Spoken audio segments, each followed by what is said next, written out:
It's the best of. You've been voting in all week, sending your emails. So here's the clips that you wanted. All right, so here's the first bit. Yeah. Some doctor or something who was into like the way bodies work. They got their head cut off. Who did? The doctor? Yeah, he was doing a bit of an experiment. And he cut his own head off? Yeah. Okay. And it was about, he said, when my head's in the basket, I'm going to blink my eyes. Right. Okay, sorry, hang on, let him finish. And, so the doctor has chopped his own head off, and he's told everyone, I'm going to blink my eyes. He's in the basket, and he goes like, right, I'm going to blink my eyes about, as many times as I can. So quick, count them. And they count, and he got to like 15 before he Right. died. Now, this is how Karl told me that. Till Nick Frost explained that, Karl told me, he said, right, well, a bloke, right, he had his head cut off, and when his head was in the basket, he went, count how many times I can blink. And I went, well, that's rubbish. He went, no. And Nick went, well, no, he actually said, when my head's in the basket. He went, and Karl went, oh, I said, Karl, do you know the subtle difference? Do you see the subtle difference? I have to say, though, guys, I still don't really understand what went on there. You've both lost me. The story is that a bloke who'd been found doing... you mean that Karl just explained it and that was a clear version? Because I still don't know what you're talking about, Karl. Well, this bloke had his head cut off at experiments against God. He was a doctor in the, in olden times. Yeah. And when they cut his head off... Why did they cut his head off? Because it was... he was crimes against... Exactly, he was executed, yeah. And he said to his assistant, when my head's in the basket, I'm going to blink, count how many times I blink and write it down as an experiment, right? Karl told it to me, like his head was cut off and he went in the basket, and when his head was in the basket, he looked up and said, count how many times I blink. Yeah. I love that. I love the difference in that story. Yeah. Both rubbish, but, one's possible and one isn't. You believe anything that you're told except when we tell you the truth. What?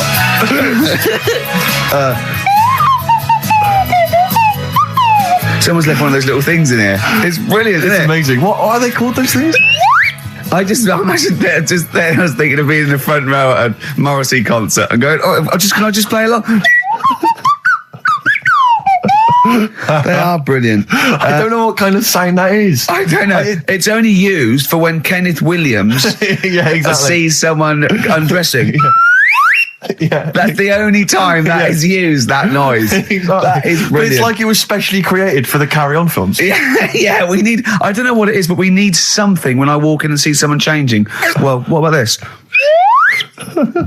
There is a light that never goes out by the Smiths. I phoned Karl up in the week, yeah, and I said, what are you doing? He went, well, even though it's one of my days off, I'm just doing some research on the web. Found anything that said, yeah, I'm doing science. And then he said, you can get wigs for dogs in Tokyo. That's his scientific fact. And I went, what do you mean? Dogs, if they need a wig? I said, if they need a wig, what? Dogs going bald? And he went, like, this is fine to him. He went, it's a stressful city, Tokyo. The world's all right with Karl. He's always got an explanation. I've only ever seen him confused once. When in Edinburgh, he looked out of his window one day and he saw a bloke putting a parking ticket on some rubbish. Yeah. And that genuinely confused him. Yeah. He couldn't work out, could you? It's a bit weird, isn't it? And the woman breastfeeding her 8-year-old child, you didn't like, did you? I don't like that. But the what's the name? Animals with wigs. I kind of thought, after I put the phone down to you, I kind of thought about it. Thought, yeah, it's a bit daft, that. Are you sure it's not the ageing pop group? No, the Animals. But when you think, have you ever seen like a bald pet? No. It's weird. What do you mean? Because my mum, we had a cat. We used to get through loads of cats because we lived on a.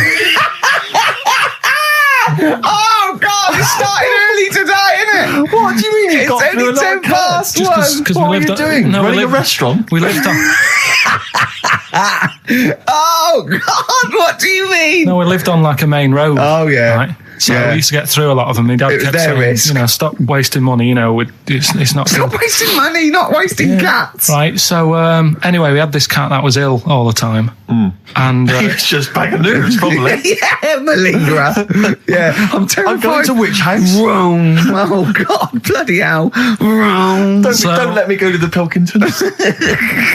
And it, for some reason, it kept being sick all the time. Right? Yeah, that is nerves. That's definitely nerves. So my mum kind of thought, I've had enough of this, and she shaved it. Whoa.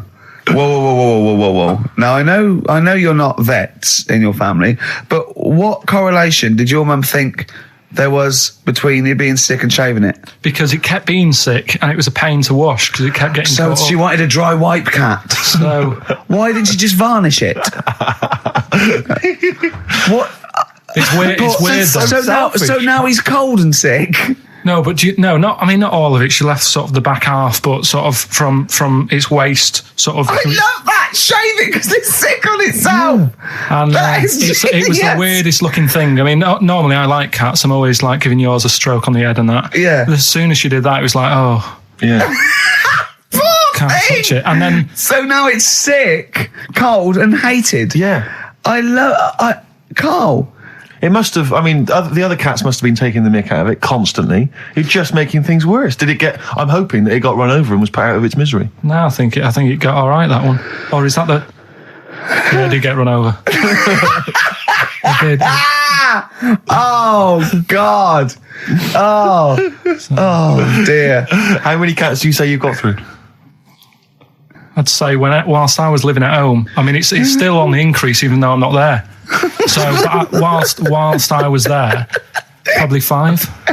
God. Wow. Oh. Yeah. And were you upset each time or you just got used to it? It's one of them things, isn't it? Like I've said before, when you first see something, it's a bit of a shock. Do you know what I mean? It's like the Elephant Man or whatever. Yeah. First time you see him, it's that sort of, oh, look at that. Do you remember the first time you saw Steve? No, I'm not being funny. Do you remember the first? Yeah, but I've said this before. It's always, then you get used to how people look and you don't... No. I'm going to burst. You have to play a record. No, but- Because I just see Steve's face. No, but I've got used to it. Shut up. Wait, what were you thinking during the quiz then when the questions were coming out? What were you thinking of?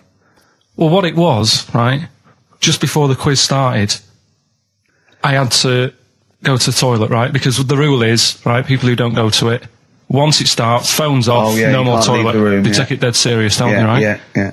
So, I went to the toilet. Now, I'm not being out of order here, it just got me thinking, right? I went to the toilet, the gay fella in there, right? There was a gay fella in there. Gay fella in the toilet. Now, How could you tell? How did you know? just typical, everything about it, right? Everything about it, right, yeah. Oh. What, Just large imagine- handlebar moustache, leather cap. Butt plugs, amyl nitrate. Could I just say that these views do not reflect the views of the management of XFM or me and Steve? Or Go on, most Carl. of the people in this country. Go on, Carl. What's your problem? Yeah, but this is what I'm worried about, really. But this is why I only got Danny Minogue right, right? Because this was floating around my mind. Went She's to a the big toilet. gay icon, Now, isn't she? go into the toilet. They have like men's cubicle and they have women's cubicle. Yeah. Now, without sounding out of order, is it wrong for me to think gay men should have their own little cubicle? Go in. They should have their own, well, not cubicle, you mean an actual toilet, I suppose. When I was at the urinal, Yeah. normally, there's a fella there and then you go, all right. And there's no pressure. But I couldn't go. I was thinking, should I wait? If I go into the toilet, it'll look obvious. Yeah. I had loads of pressure and But this was what were going you on. worried I'm so about? sorry. What were I'm you so concerned sorry, about? viewers? I'm so Well, sorry. it's like, right, listen, when I was a kid, right, and it's all right for you to go into women's toilets when you're a kid, it's like, oh, it's a bit cute, Yeah. right, as long as you're not, like, over 15 or something, right? Right. But when I was a kid, I went into a toilet, and women, when they use their little cubicles, they don't shut the door. Some of them just sit down on the toilet, Yeah. right, and you see everything. And, no, seriously, that's probably one of the first times I saw, like, a woman. Yeah. That, right, and my Auntie Nora when she was staying over. What happened with your Auntie Nora? She was, she's into wearing caftans. Into wearing what? Caftans. Oh, yeah. What caftans? Big, bellowy sort of dresses. Right. And, yeah, I used to sit on the floor at home in front of the telly. Sure. She was on the chair behind. Yeah. She did a bit of a sort of a Sharon Stone scene. Oh, God. Yeah. Did you see it? There was no underwear. No. What age were you? What was it like? What age were you? It's like a ripped tennis ball. What? Right, we're off air. We're off air. Either that or put us in for the Sonys. This is the Best Of Show on XFM 104.9. I'm Ricky Gervais, with me Stephen Merchant. Yes. I hope you're enjoying the Best Of. Oasis, Live Forever on XFM 104.9. Right, we're in the swing of things. It's mine and Steve's favourite bit of the whole show. This is what we do this show for now. Educating Ricky. Yeah. Go for it, Carl. You said that learning can't be fun. Yeah. Yeah. Okay, I'll go for the one. What's the one about the butcher going down the butcher shop? You've got to get your kit on, we're off down the butcher's. Yeah. You going for that one? Yeah. Well, do you know the saying, don't let the cat out of the bag? Yeah. Do you know what it means? Yeah, don't give away a secret. Right. Well, do you know how it came about? No. Well, ages ago. Before, like... Ages ago. 17th century? Yeah, before, like... Yeah, 17's good. Yeah. Before, like, you know, proper butchers and Dewhursts and supermarkets and that, you used to get these blokes who sold meat. Right. Butchers, they were called then, I think. Yeah, but the difference was they didn't stay in the same place, they moved about. Right, so they'd turn up on a street corner, right, and he'd have like loads of carrier bags of like carrier bags. Yeah, with meat in and that, and people would plastic be like, carrier bags. Yeah, with whatever. Mobile Butcher on them. Yeah. Right, so an email address.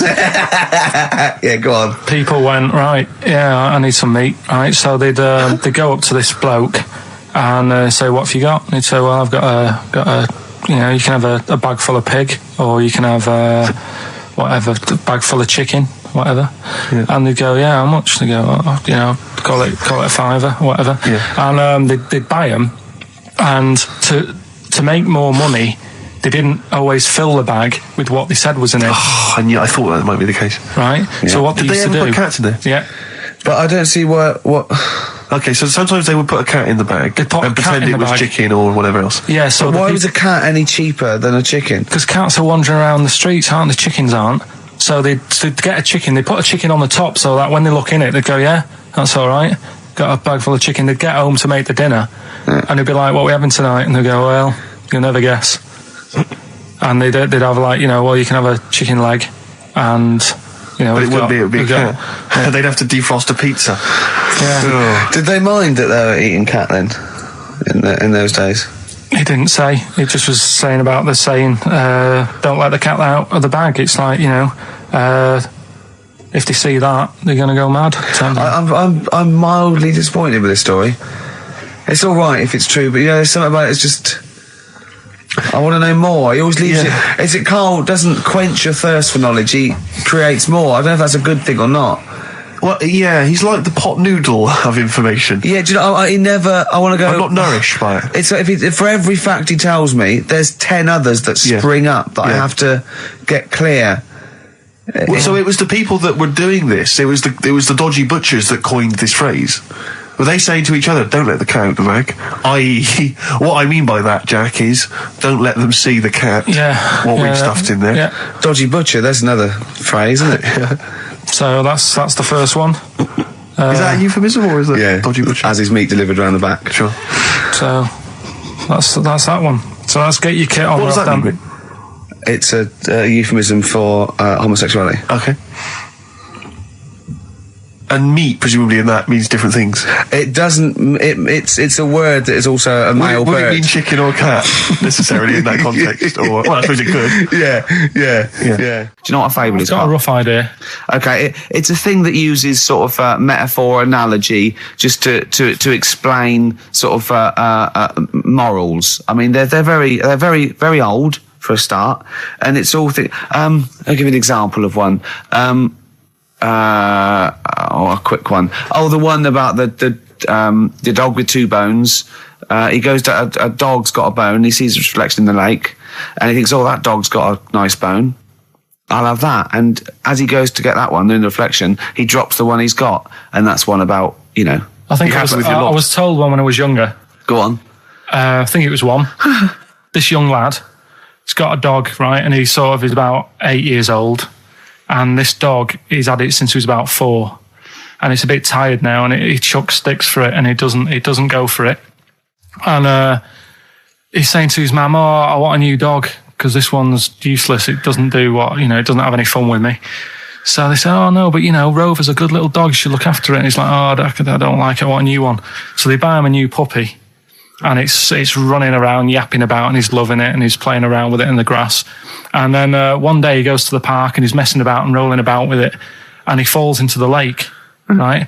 And the little puppy's like yapping at him, and he's going, help me, the little dog's yapping. And then the old dog comes and gets his collar, and it pulls him out of the lake. And he goes, oh, God, why did I forget about you? You're the better dog. And he loved that one again rather than the puppy. I got a feeling that was Lassie. Well, yeah, that was an episode of Lassie. What's the moral? What's the moral there, Carl? What's that telling? What's that explaining through analogy? Sort of, don't forget the old. Look after old people. I remember there was one I heard once about a young boy who got trapped in a lake inside a cage. But he loved his trainers so much. He loved his trainers so much he wasn't going to get them wet. But even though he had to get out there, and even though he thought that was the important thing because it's material value, he actually drowned, and the trainers were no good to him then. I woke up this morning, feeling fine. It's not a blues song, and I turned my phone on, and it was from Carl, and it went, "Forget it, I've made my mind up." And I thought, wow, what is that?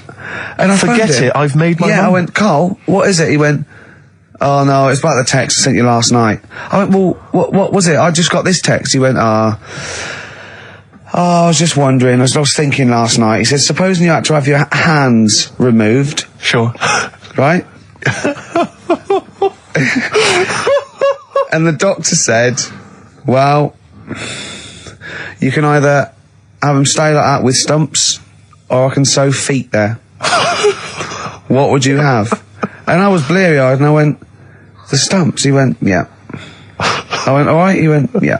And then what was his follow-up text to that? And then I got the text, it was obviously before it, and it went, and it was like quite serious. What would you do if surgery not doing your hands? Would you have stumps or the feet? Right? Now the way, when I said he's made his mind up, and I went the stumps, he went, yeah. I think secretly he decided on the feet, but was too embarrassed to tell me. There's a little bit of what would you do? Because But why did you think of this? Why did you think of this? Girlfriend's away, right? Yeah, no, that's not why you start thinking bizarre surgery devices. Right? I'll let you into my little mind, right? Last night, I had some beans on toast, right? She was away. It's good already. She was away, she had some beans on toast, she went wild. Yeah. Right? Now, I was stood up, I live on on a high street, right? So I'm washing up, I'm looking out the window. First thing that had me attention is, I can look into other people's flats, right? Yeah. And it was weird how all these different lives were going on, I was watching them, and everybody had the telly on and was watching Volcano, right? Which was on last night. Right. And I thought, oh, that's weird, right? I can see them all watching it. And it was like a little Chinese lad who was dancing around in some underpants. Yeah. And then there's a little old woman who lives downstairs who was reading a book, and she's always reading a book every night. And it's like, I have a better life than her. And then there's like some sort of bouncer who's always getting ready to go out late at night with all the black on. He looks like a bouncer. So I was watching all this life going on. I thought, did you witness a murder while you were doing this? Yeah. It was like that sort of Sliver film where that bloke had loads of tellies watching people's lives. So that was going on in my mind. And then I was washing up, and I picked up the plate, and I thought, it's amazing, isn't it? The human body, the way you can just sort of, I want to pick that up, and you do. Yes. And the way your hands work, right? Yeah. You've got 5 little digits, but it's just the right amount to do to do what you've got to do, right? So I'm cleaning the plate. Sorry, Carl, stop. It's just the right amount. Might be one of the most genius things I've ever heard said. I would love David Attenborough to phone you up and say, Carl, how do I word this about the evolution of the mammalian front limb? Just go, we'll just say it's the right amount. But it is. It is. One extra would get in the way. Yeah. And one less would just make it that little bit more tricky when picking up a bit of a slippery dish. Sure, or buying gloves. Yeah. A slippery dish. And then the other thing is, the one that I was reading, the world record with the fellow who's pulling a train with his teeth. Does that make any difference that he's done it with his teeth? What do you mean? Well, what difference does it make? Well, isn't it? It's quite hard to pull a train with your teeth, I imagine. Well, it's pretty hard to pull a train. All I'm saying is, Is it because he couldn't beat the fella who's pulling it with his hands? Well, this is my point. I think there was one bloke with the record for the running backwards 100 metres was sort of like 11 and a half seconds. And I was thinking, turn around, you'd probably have a really good go at that. Do you know what I mean? Yeah. It's sort of like doing a marathon with a milk bottle on your head. Take the milk bottle off and see how fast you can go, you twat. But you can just tweak it, like the fella who has done the pegs on the face, right? Yeah. His name's Gary Stretch Turner, right? Right. So you're sort of cheating already if he's got a stretchy head, right? but you are, right, you are one of the most stupid humans I've ever met. Well, get me in the book. Yeah. Right? Well, listen. So Gary Stretch Turner, right? His record is 153 pegs. Yeah. He did it again, and he only got 150 on. So he hasn't broke his own record. Right. But what I'm saying is, if he tweaked it a bit more, would that make a new record? What?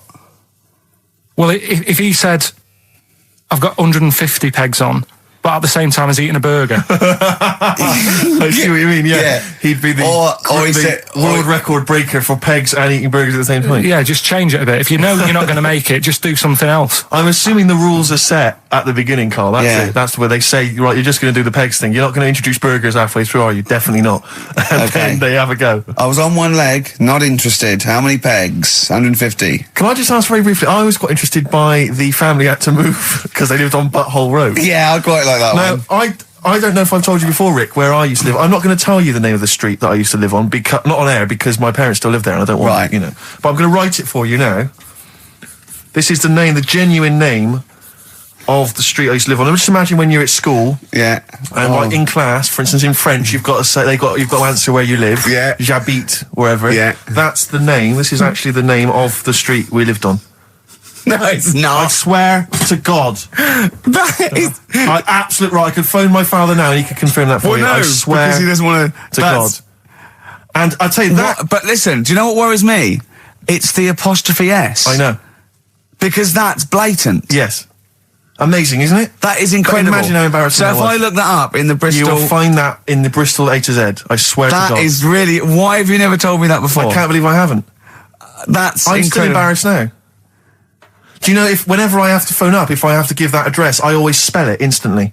Really? Like, somehow that'll hide it, that'll disguise the name. But I can't get over that. Anyway, if you perhaps live in Tits Avenue, yeah, or... Wankling Drive. Wankling Drive, just get in touch. Let us know, we're not really interested. You've been voting in all week, sending your emails, so here's the clips that you wanted. Carl, you're making noises while I'm talking. Yeah, but you do this all the time, trying to wind me up. And I'm not saying Manchester's the best place in the world, but what I'm saying is there's bits of it that I really miss. Yeah. Like last Sunday, right? When I'd met up with Ricky, we had spaghetti bolognese, which was all right. And then I said to him, I need some soil. Damn, I wish you'd invited me. It sounds amazing. So I need some soil. What do you think? You need some what? Soil? Soil, yeah. I need to repot a plant, right? Yeah. So you need to repot a plant? Yeah.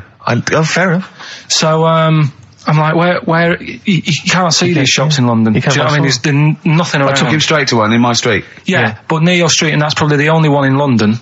Well, you say that, Carl. No, it does annoy me. Round my way, it's like, you can't move for soil shops. You can't. There's earth. You can just pick up handfuls walking down the street. Yeah, incredible. People just lean over into someone's front garden. No, you can take the plants as well. No, but what I'm saying is, Manchester, there's loads of decent hardware shops. Yeah. Here, if you want a panini and a latte or whatever, you can't move from. But for soil, I had to go virtually how many miles away from me to carry that soil home and stuff. Yeah. It's not good. I mean, London's all right, but if cities were sort of it's neglecting the peat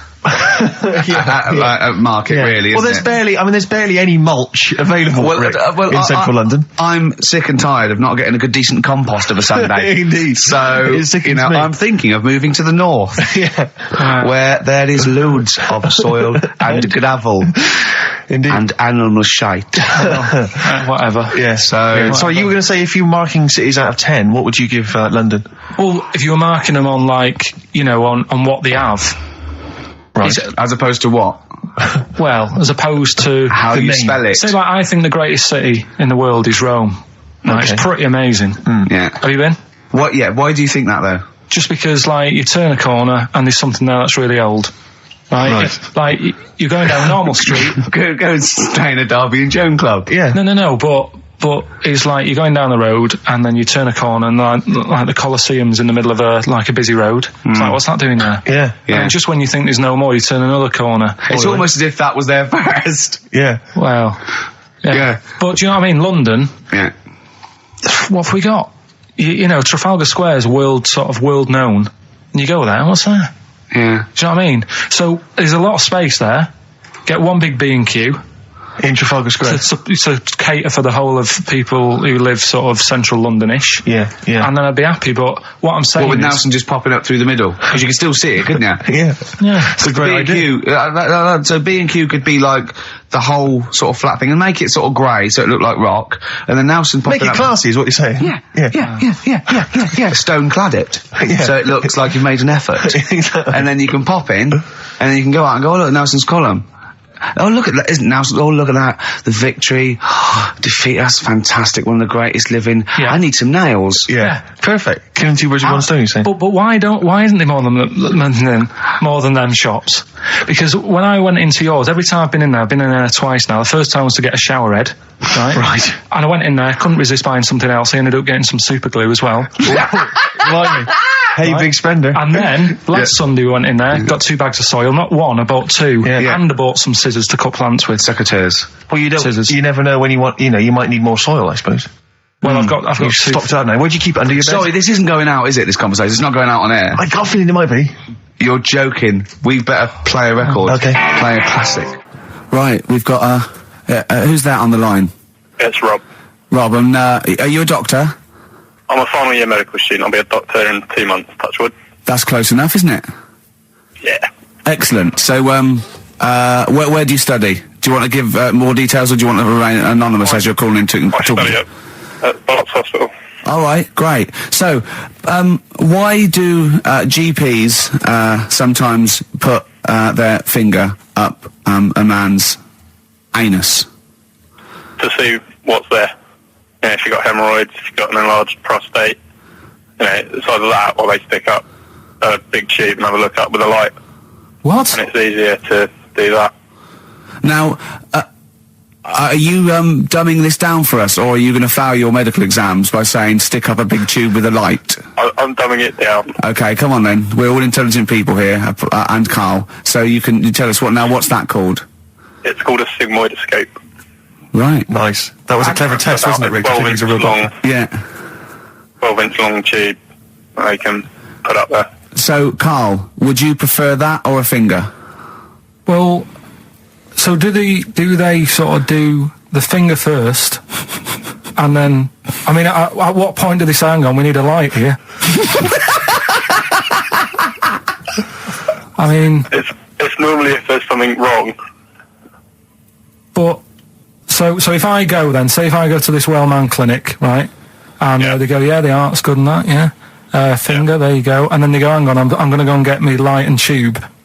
I could start worrying then because they've sort of found something. And they're not likely to go straight in with the tube. They'll probably send you off some tests first. But Carl, there's nothing. But you go to these places to put your mind at rest and to know where you are with your health. I mean, it's not that you go along. That's what most people worry about. They think that because I'll go along and they'll find something. Well, one, that's illogical. It doesn't heighten the fact they find something because you go along. And two, if they do find something, it's a good job you went along. I mean, I'm a hypocrite because I don't go to the doctor, but I've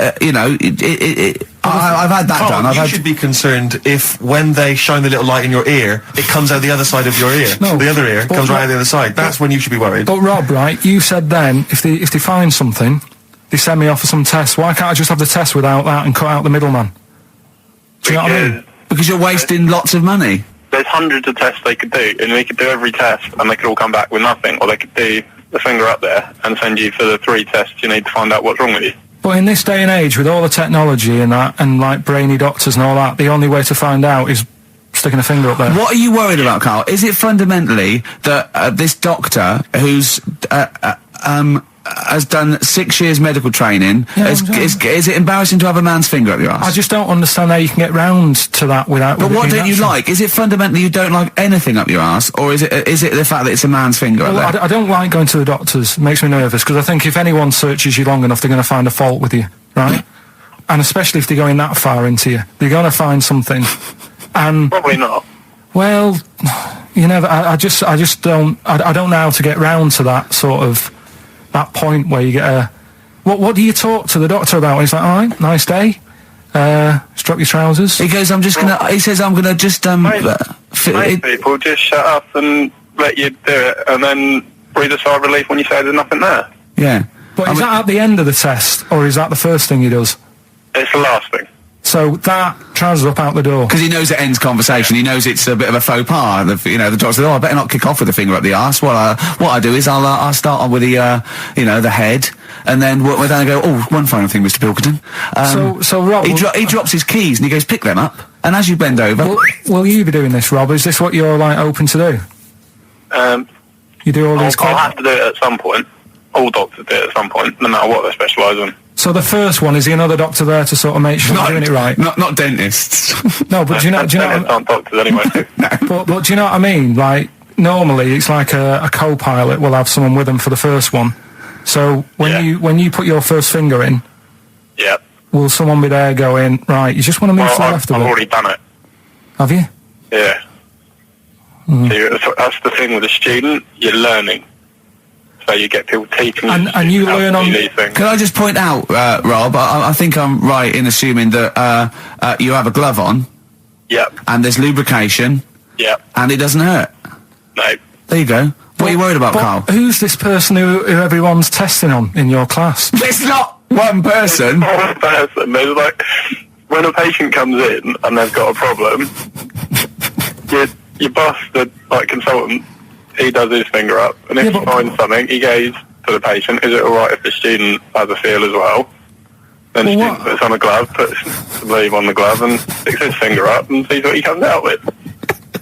Rob, I wish you could see Carl's face. I mean, his face when you said, and he says, can this fella have a go as well? He looked horrified that he thought it was a free-for-all, like there's a queue of people trying on gloves and going, let's have a go. That looks good up there. What have you found? No, I mean, how come you had to sort of... Is it not something you could test on yourself rather than waiting for other people to come in?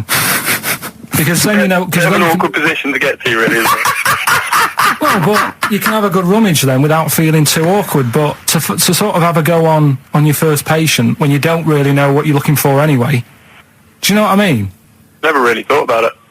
Because you don't... If you've never done it before... You pop your finger in there, and you've got to sort of look. You've got to have an expression on your face, like you know what you're finding. Well, they can't see what you look. They can't see your face. There. You got the big boss consultant man going. Now move your finger there, and you'll probably feel this. But he's just done it. He knows what's there. Well, what? Oh, so he's already had a go. He's had a feel, and he's going right. If you feel to the right, that's the conglomeracy or whatever. The congomblery, yeah. It's congomblery is in perfect working order. I'm still... Thank you, Rob. I'm sorry you had to go through this. Carl is probably the worst patient you'll ever encounter in your medical career. Good luck with your finals, and thanks very much. And do you know any female doctors who do this? Or? Thank you. XFM 104.9. Thank you. All right, this is Carl, the producer of Ricky Gervais and Stephen Merchant on XFM 104.9. We're playing out some of the best bits. Hope you're enjoying it. Here's another one. Can't concentrate now. Oh, he's all stressed because the lady from MTV's here. She's going to film his little face. So the things he said in the week, he was so worried.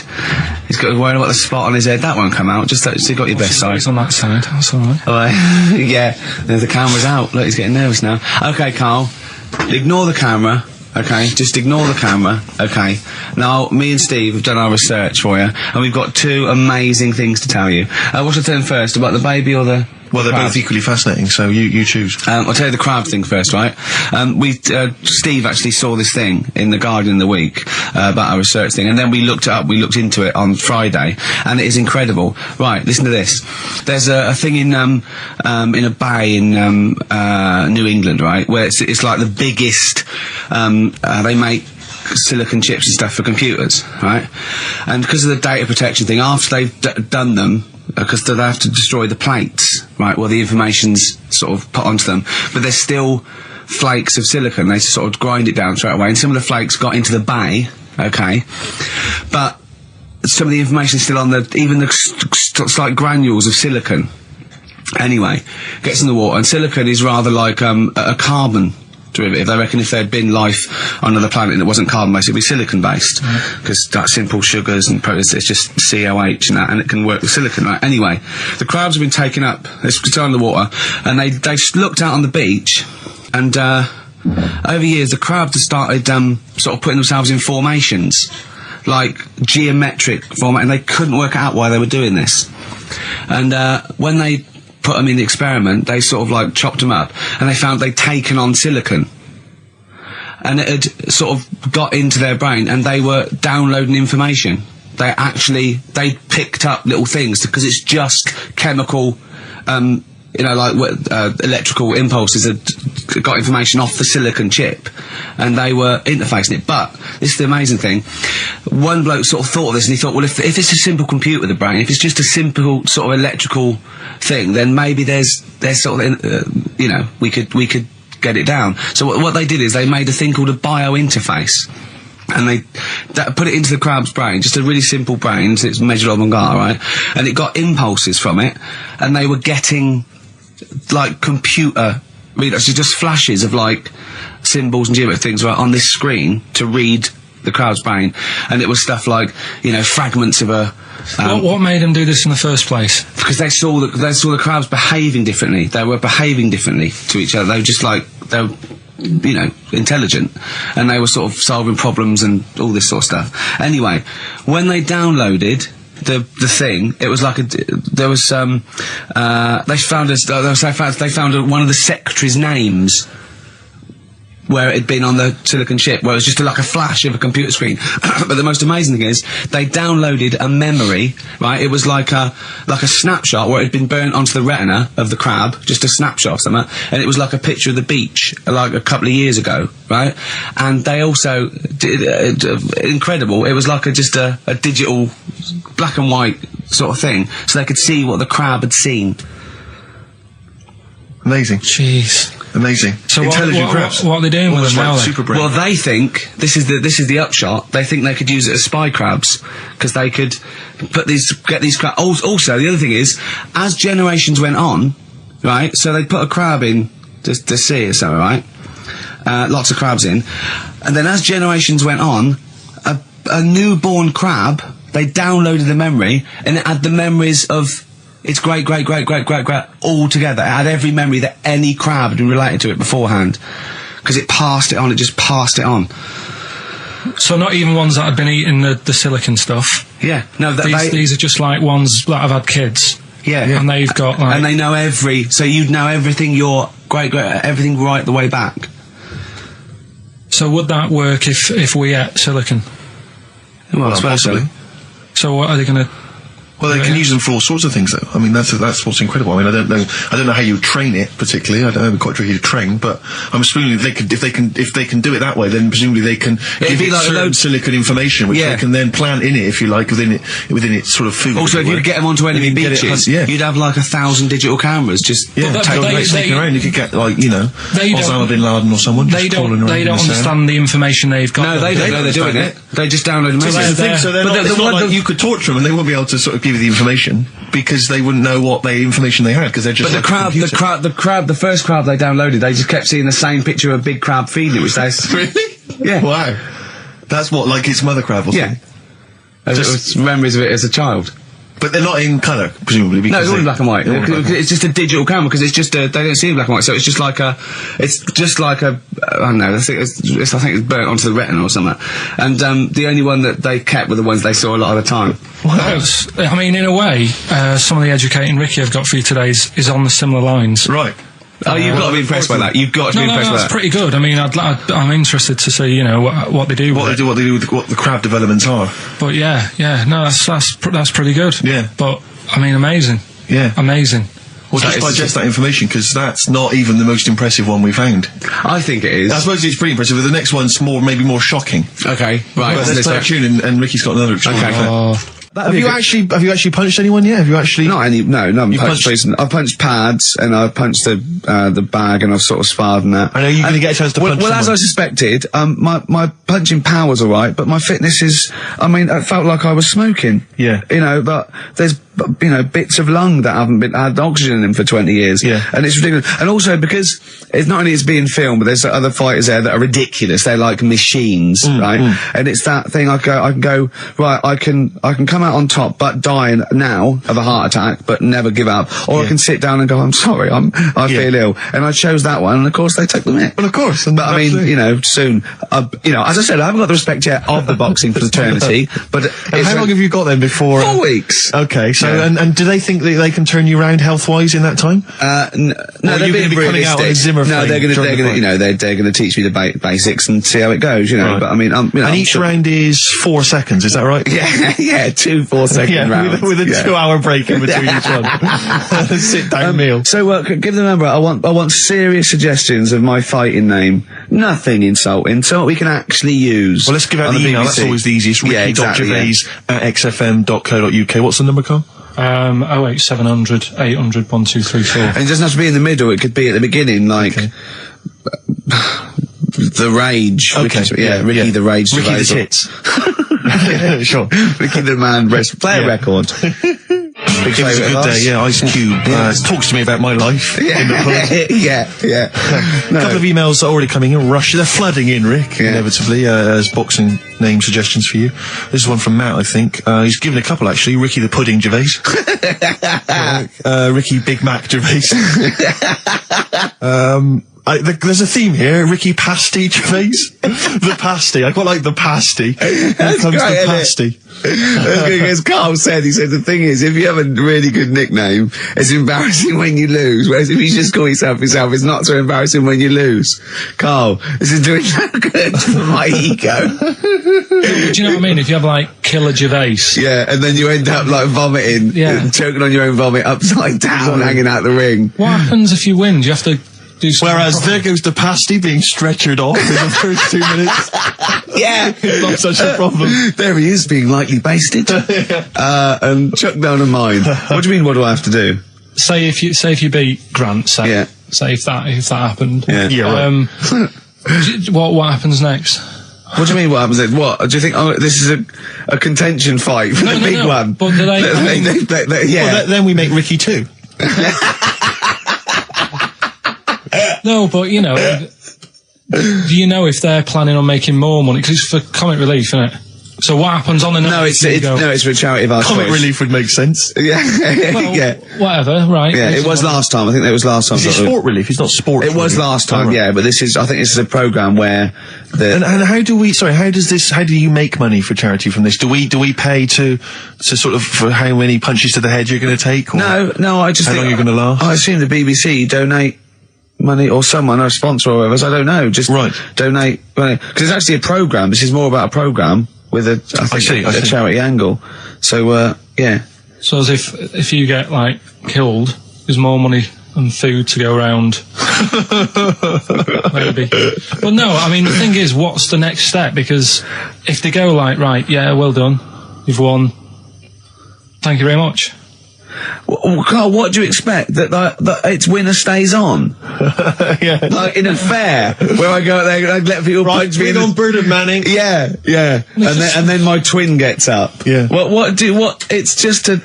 It's a programme. He's not going to turn pro. It's like faking it. Yeah, but what's the point if it's not going to go anywhere? Well, sorry, him fighting Grant Bovey in a ring is not entertainment enough.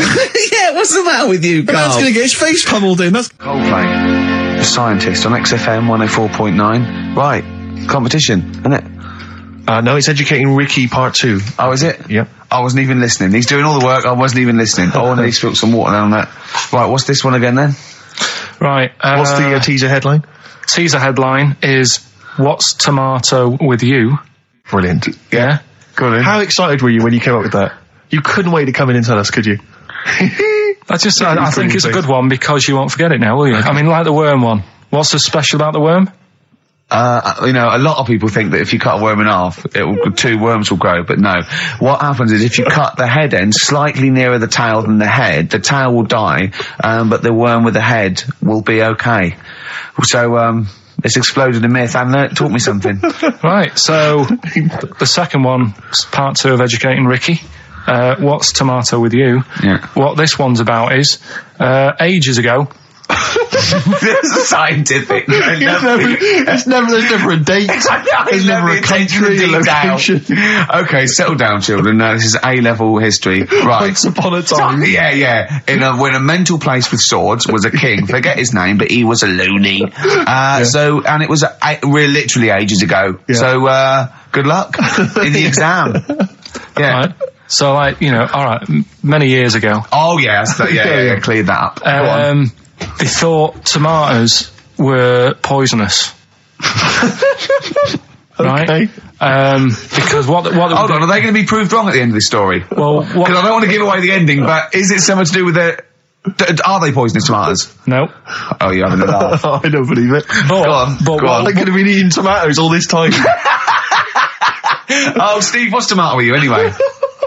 Okay, so hang on a minute. Let's just recap quickly. Many years ago, when people thought tomatoes were poisonous. Yeah. Go on, yeah. Well, they didn't know they were poisonous then because they were still eating them. But what was happening? But they're not poisonous. But hang on a minute. All right, it's not. I'm just going to listen. I'm not even going to talk. I'm not going to tackle it. So, if you remember, years ago they didn't have like pottery plates. They had lead plates. Right? What are you talking? Just let him talk. Sorry, what year is this? Let him talk. Come on. Plates made out of lead, and what they'd end up doing, they'd say, right, do you want a tomato? And they'd go, yeah, all right. And they'd put the tomato on the lead plate and cut it. And because of the acid in the tomato, right, it would sort of make the lead runny, and the lead would go into the tomato, and they'd say, oh, it's lovely this, and they'd be eating it. They'd get food poisoning, lead poisoning, what have you, and they'd be really ill. So they thought tomatoes were poisonous, so they didn't eat them for many years. And when you say they, do you mean the people of Narnia? Yeah, this didn't happen. Where was this happening? Sort of in Britain and that. You put him on the spot there.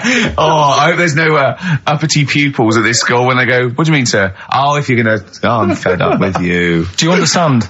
No. So the No, you've got... No, right, okay, first of all, Carl, where'd you get this information from? Where 14 did I get times that? as well? Do you know... You can't remember? I don't know where I got that from. I don't know where I got it from. But why don't you think that makes sense? But what? Someone once got lead poisoning from a tomato? Not just one, loads, and then all of a sudden... No. Why is this educating me? Because I'm telling you that tomatoes... I can't take anything away from this. Yeah, I don't know what to take away from this. What have I learned? What have I learned? Don't mix lead with tomatoes. Why is this educational in any shape or form? What are you telling me? A long time ago in the land of Glunk, right, where the ninnies did slib, right, they thought tomatoes were poisonous because they ate plates of lead. What are you talking about? Yeah, but we all know tomatoes aren't poisonous. Is that what we're taking from the story? Is that the moral of the story? Don't believe these people that I'd never heard of before.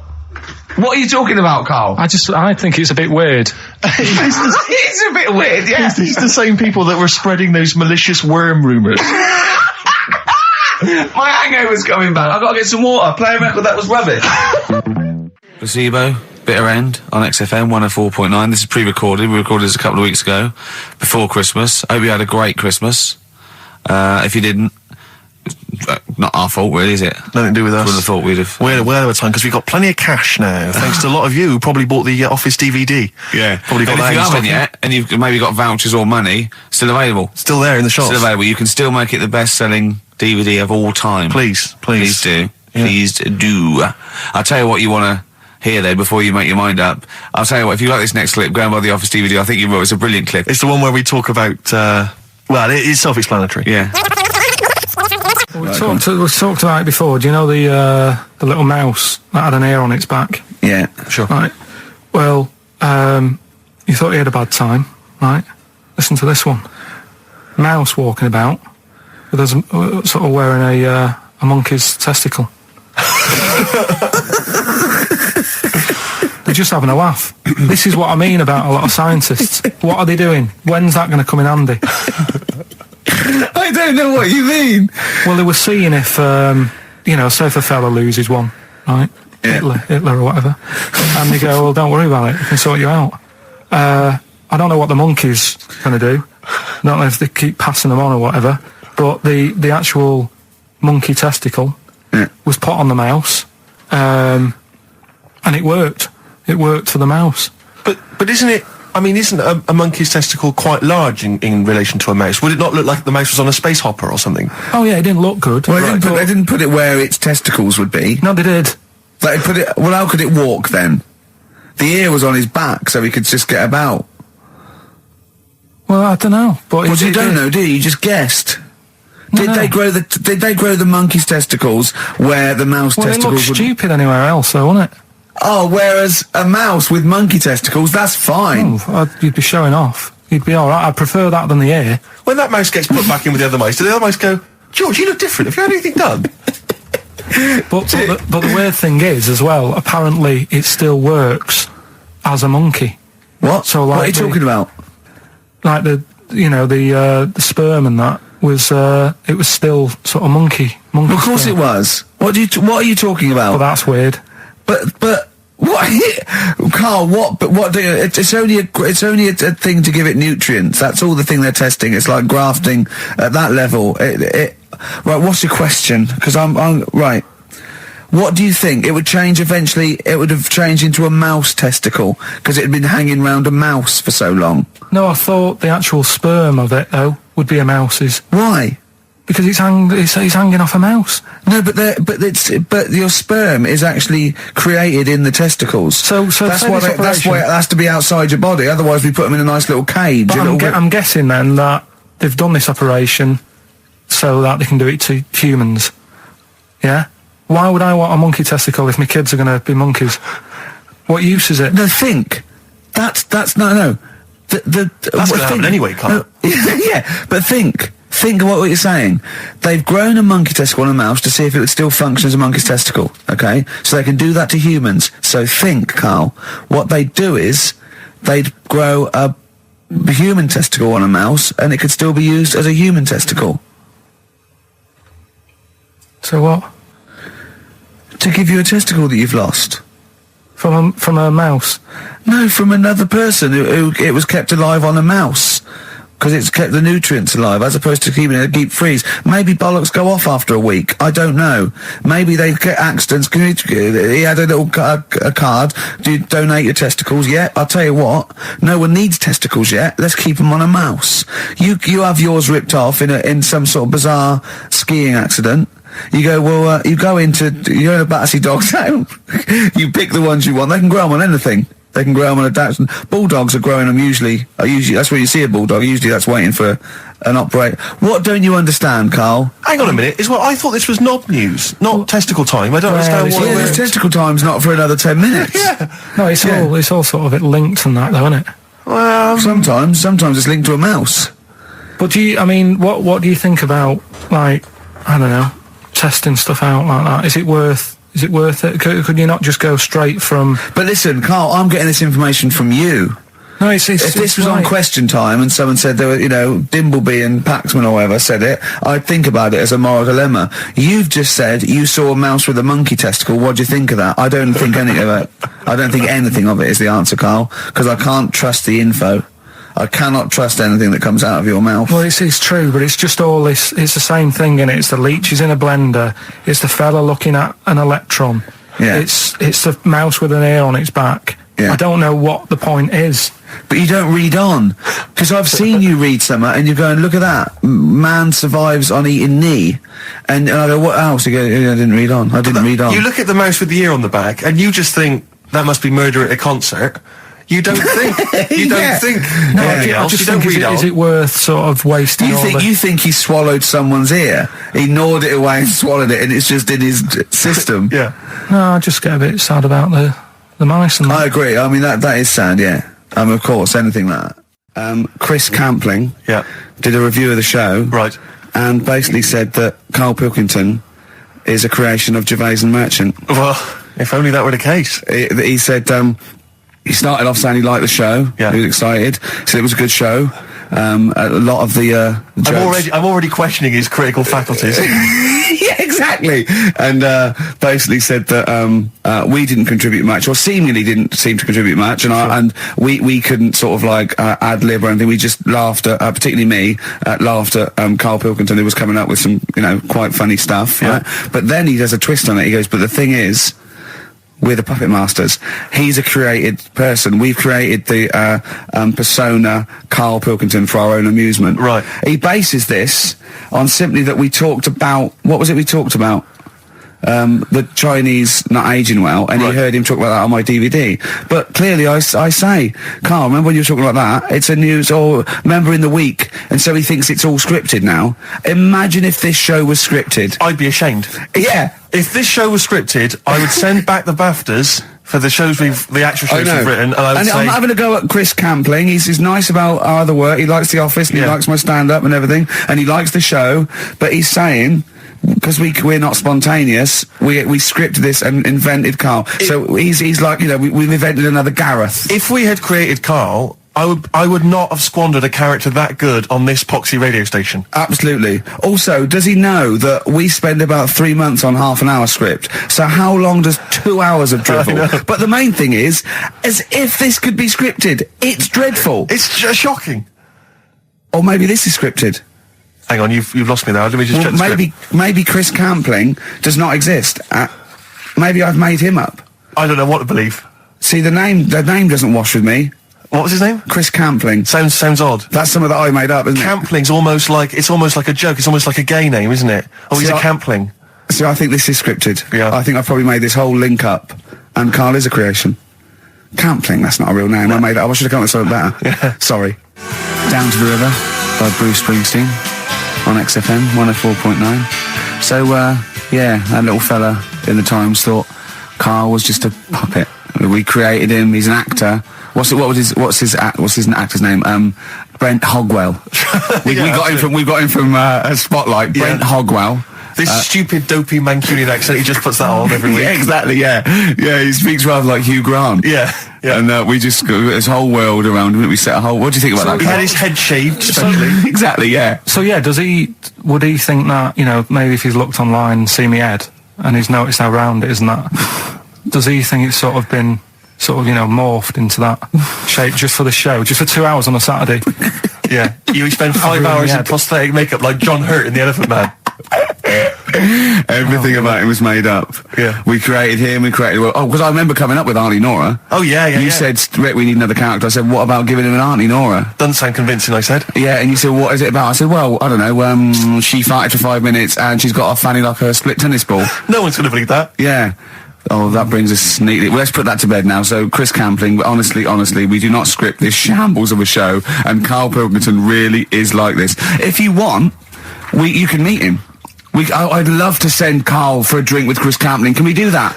And then he'll eat his words. Chris, if you're listening, honestly, this isn't a stitch-up. As I say, I'm not having a go at you. It's a very well-written article.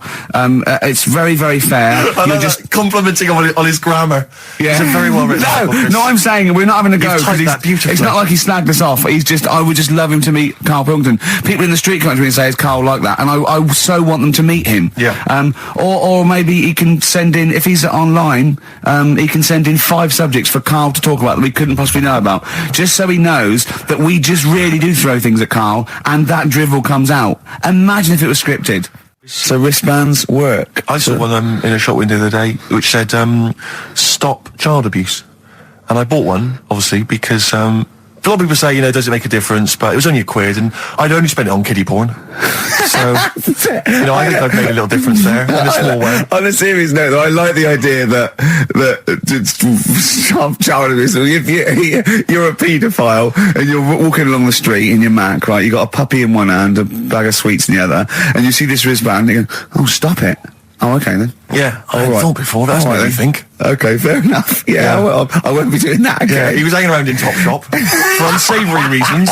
You saw them in there for only a £1. That was the record before us, and here we are, pre-recorded, because we did this a few weeks ago, because we're not here at the moment, are we? We're away in that. I'm Ricky Gervais, with me Stephen Merchant. Hello there. And Karl Pilkington.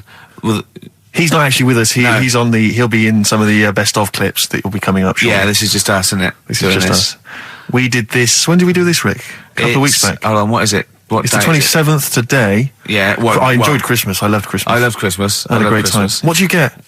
Loads of presents. So did and I. I'm glad they made it to number one. I'm really glad. Stroke, he, she. Yeah, I'm really glad that the pop idols, Cliff Richard, Westlife, made it to number one. Bo Selector. Bo Selector. Yeah, just delete that. As Yeah. Okay, well, we're going to play some of the best of, some of the greatest moments of the last 3 weeks Yeah. ever heard on XFM 104.9. What about this? Do you remember this one? Oh, which one is it? All right, so here's the first bit. His homework was to come up with those stupid lateral thinking problems. We maybe should give an example of the. sort of genre. Romeo and Juliet, right? Romeo's asleep on the bed, Juliet's on the floor, covered in water and broken glass. What happened? And you ask all these stupid questions, and it's Romeo's a cat and Juliet's a goldfish. Again, Awful. what am I thinking? Yeah. Yeah, go on then, Carl. Right, Yeah. there's a bloke lying on the floor, right? He's cut his head, blood's coming out of his head, and all his mates come running up, and they're all stood round him. Yeah. And they don't take their hats off as a mark of respect. That is outrageous. Why didn't they take their hats off? Oh, I'm laughing, but it's probably as good as the Oh, real absolutely. ones. A bloke's fallen with his... Yeah, He's lying on the floor. yeah, He's dead. yeah. His mates come running up. Like, Was it important that his head was cut? I don't know. I mean, Would it have been okay if he'd have been wearing a hat? He wouldn't have been dead if he was wearing a hat. What's your answer? No, you're meant to answer a question. You don't just go, what's your answer? You say, where's the turn? So you go, no, and I have to guess. It's obviously like sort of motorcycle stunt team or a parachute. Why didn't they take their hats off? Because they're probably still on the motorbikes or something. Or... Well, yeah, but if you mark a respect to someone, you could take your helmet off. Getting angry. What? They're parachutists. Why couldn't they take their helmets off? Because they're still coming down from the sky. But he's on the floor dead. Well, Yeah, but they can look down and see him on the floor. Are they on the floor, Carl? They're on the floor as They're well. walking, are they? Yeah, well, they sort of stood there looking at him. They're stood there. Yeah. They're stood on the floor looking They're at him. soldiers. Why? But why? If they're Because it might be in a battle zone. They be in a might have their battle zone. helmets on, and he's been shot in the head. No. Well, that does work. You see, this is my point. That one works. That one works. Unless you give us a piece of information where that doesn't work. What's the difference? Why is yours different to he's been shot in the head in the trenches and they're looking at him and they keep their helmets on? I just don't think it matters as much. If they're in the trench, they're already guarded a little bit, so they could take their hats off. It's the best mate, for God's sake. Okay, he's dwelling on this. Are they normal hats? What kind of hats I'll are give you the they? answer. No, don't get ratty. What kind of hats are they? Baseball What hats? kind If I told you what sort of hats they are, you'd have the answer. Wow. Okay, I've got to guess what sort of a hat it is then, have I? Right. Is it a trilby? No. Is it a bowler? I know what it is. What? They're spacemen. No. Oh, that's a good That one. one though. works as well. This is my point. I like that one a lot. It works. He's fallen on the moon, and not that the moon happened. It was set Yeah, up, it was wasn't all it, in the fake, studio? wasn't it? We know that, yeah. Okay, Carl, what's your answer? Builders on a building site. Why is that different to soldiers? Because bricks don't fall in wars. But bullets fly. Right. Let's play a record and we'll come back to it, Carl, while you think about what you've done. Oh, yeah. You've embarrassed Let's play some yourself. classic Suede. Yeah, and this is for David and Kieran. I think you wanted a bit of Butler. What do you make of the first genetically modified baby? Oh. Are you worried about this? Do you know what did they do? What? Let me see what it says here. It Well, says, isn't it just choosing the, eye colour? Well, this is the concern, isn't it? That in the future you'll be able to decide whether it's a boy or a girl, how intelligent it is, what it looks like, is it handsome, is it ugly? Obviously, no one will choose an ugly baby, and so on and so on and so on. And so it means that where will it lead? Where will it end, Carl? Are you concerned? I've thought about this a lot. What will us three look like in the future if they're being, genetically modified beautiful people? What will we be like? How will we be considered in society? True, yeah. But we've talked about this before, haven't we? about the cloning thing. Yeah. That's a bit weird.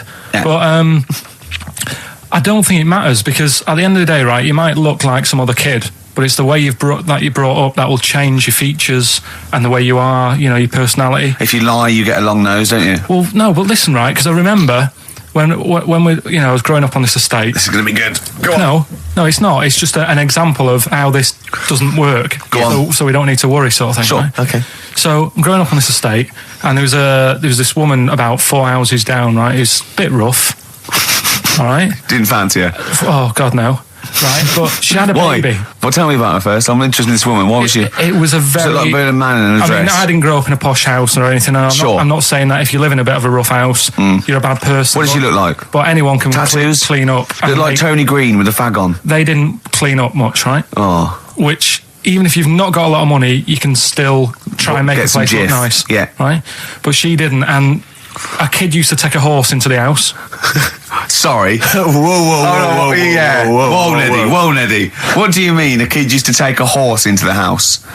Where did he believe get it, a right? horse? Must have nicked it from somewhere.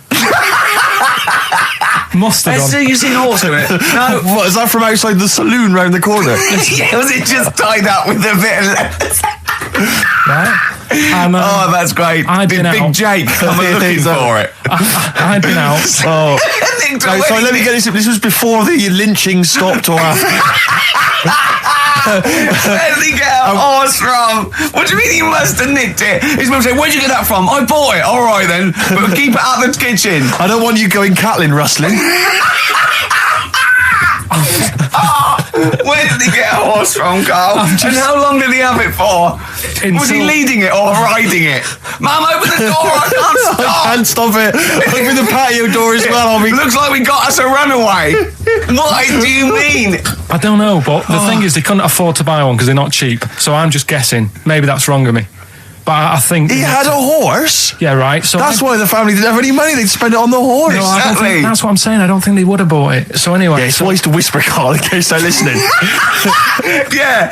And They could be in the room next door. It's not buying it, it's keeping it as well. Oh, so I was like in the car with my dad coming Yeah. into the avenue, and you used to have to drive down it to turn round and, and you know, sort of go back to our house. You had the traditional method of transport. Yeah. And the horse was in the lounge, Reading a paper. just like walking around. Oh, God! What? And when I was doing, I tried to earn myself some money once by flogging little flowers in plastic cups. What? This is And I went- genius. It just keeps coming. What do you mean you're trying to flog little flowers? What do you mean? Wait. Let's play a record. Let's play a record and come back to this. Wait a Because minute, it's always wait a going to minute. just unravel and unravel. It's going to go for hours. Let's It play a gets track, deeper Carl. and deeper. It's like come an on, Carl. onion, isn't it? We've created a whole world here where there's a man living with a horse. Just walking around the lounge. I come from the West Country. I've never heard anything like that. I just think of a big sort of like orange carpet and it's got a rediffusion telly and this horse going, I'm fed up in here. Exactly. This is really... I am not taking the rubbish out again. Yeah. Right, play a record. Let's have Velvet Underground. We've got that lined up. Oh, yeah, the God. classic from the first album. I'm waiting for the man. Let's come back to the horse in a second. Little flowers in pots. What do you mean? Go on. Talking about this the other day. What was it now? Listen, the fella. Play a No, listen. record. Do you want, Play a this is- all right. All right, no, come on. All right, he's got it now. Go on. This fella goes to the doctors, right? Oh, right, okay. Right, if this is in any way apocryphal, stupid, illogical, impossible, right, you are never, ever speaking again on radio. So make sure this is at least possible. I'll tell you what, I'll even give you improbable, but possible. So if anything that breaks the laws of the universe or logic, okay, that's all you have to avoid. On you go. Right, so this fella, right, he goes to the doctors because he's got earache. Right. Okay, if a chimp's living in his brain... that he Go on. So he's got earache, he's sat in the waiting room and his ear's all bunged up and it's hurting a lot and what have you. So the doctor comes out and he goes, right? And because his ear's all bunged up, he doesn't hear it that well, right? So he thinks it must have been me, right?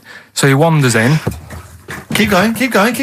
Anyway, I'm going to hate this. I can just feel it in my bones. Steve, I'm going to let you take over. Okay, Let's hear it. Come So on. the doctor says, sit yourself down there, right? So he sits himself down. He goes, right, take your pants off, right? So he's thinking that's a bit odd. Anyway, he You heard that though. he apparently he took his tackle off, the doctor, like, did some operation. What, there in the waiting room? No, in his office. In his office, yeah. What? Wait, so he removed what? His genitals? Yeah. In his office? Why, Carl? Because he hadn't called him in. Oh, he'd called in the bloke who wanted his testicles taken off, and he didn't hear it. What? So the doctor went out and said, Mr. Jones, who's here to whip off your cock and balls, just here and now, right? Bloke comes in, didn't it? It must have been me. So the bloke who wanted his balls taken off didn't say, oh, I think he said me. So he didn't interrupt then. So the bloke goes in, he starts taking his testicles off, and he doesn't say, I'm here for me ears. What are you doing with that? That was Jane's Addiction. This is the Best Of Show on XFM 104.9. I'm Ricky Gervais, with me, Stephen Merchant. Yes. This was a clip show. We recorded this a couple of weeks ago. I hope you had a Merry Christmas. It's not over yet, because tonight at 9:50 is the second part of The Office Christmas specials. It's brilliant. Watch it, and we'll be back next week live. I'm Ricky Gervais, with me, Stephen Merchant. Bye. Have a great new year. Right, next one. Which one's the next one? Oh, what about your paper round? Right, the paper round one. Paper round, I'd still say it's the best job I've ever had. And he means it. No, I really enjoyed it. It's like, you know, you don't have to work with anyone else, right? So you make your own rules. Just think of that. You know, you sort of You're spreading information to people. Vital information. Giving a service, and no one else is around. You know, you can just do what you want and think about stuff whilst you're cycling around on your bike. It's really good. Yeah. So anyway, imagine the stuff he's thinking about when he's riding around his bike. So getting in the head of a salamander. So anyway, I loved it, and even though I only got like 50p a day, right? No matter what the weather was like and stuff, I used to get up at 4:30 and go and do the round. And why'd you get up at 4:30? Because I wanted to watch the Pink Panther at 5:30, so I wanted to get me paper round done. I said, why didn't you watch the Pink Panther? And then he went, I can't sit there thinking I've got my paper round to do. He'll ruin it for him. Yeah. So is it a good job or not? So 4:30 I was up and about, and this morning it was like winter, really bad winter, bad snow, you know, freezing cold, really windy and all that. And my mum said to me before I went to bed, she said, don't be getting up tomorrow, I'll give you the 50p. I said, it's not about the 50p. So, you know, people want the papers and stuff. So, conscientious. So anyway, I went to bed thinking, you know, that's it. I've told her I'm still going, so, you know, whatever. Go to sleep, get up in the morning, and put all my kit on. And I used to have layers of clothing on because it was really cold. I had like a big anorak on with the fur on. I had like waterproof pants, and I got my paper round bag. And I went downstairs to get out and tried to open the door, and it was locked. I thought, God, so she'd locked it so I couldn't go out. So I'm searching around the house looking for the keys. She must have hid them somewhere. I thought, oh God, you know, I've got the papers to do. So I thought, how can I get out? So I went upstairs, climbed out of the bathroom window. God. Right, and to try and jump out of the bathroom window onto the porch. But the problem was, I had so much gear on, I was like the Michelin Man. So I could hardly move as it is. Yeah. And I'm trying to get out the window, and I'm like, trying to stretch down like that, get my foot on the porch, and my bag got caught on like the hook of, do you know, like how you have a hook so you can put the window open? Right, yeah. The little arm goes on. My bag had got caught on that. I was holding onto the wall and my foot on the thing, so I couldn't sort of pull it away in case I pulled it away and then fell on my head. Yeah. So I'm stuck there. Dangling. My dad comes back from working nights. Yeah. He thinks I'm a burglar. Gets out his gun. So he's shouting and stuff, going mad, and going, Dad, it's me. And he had to give us a hand using a... He's heard that wily trick in Manchester before. He had to help me using a washing prop thing, a big stick. What did he do? Well, he said, just hold on for your dear life, and I'll sort of push the paper bag off the hook. Why didn't he go upstairs and sort it out? It was at that point where I was in the middle. There was nothing you could do. Do you know what I mean? It's at that point where you've just got to make a decision. Yeah. And by the time you go upstairs, who knows what might have happened? Sure. Do you know what I mean? You've got to act there and then, don't listen around. Yeah. So and you could hear downstairs, now here he is, the Pink Panther. Yeah. Dad! Hurry up. Panther, ever so pink. Oh. So that was close to death, because I must have been about 30 foot in the air. So, to cut a long story short, he gave me about 4 or 5 near-death experiences, and he went, and the whole point of this, he went, so that's why I think I'm going to die of something horrible, like cancer. And I went, why? He went, right, you ready for this? Yeah. He said, well, I don't check my balls. Wait.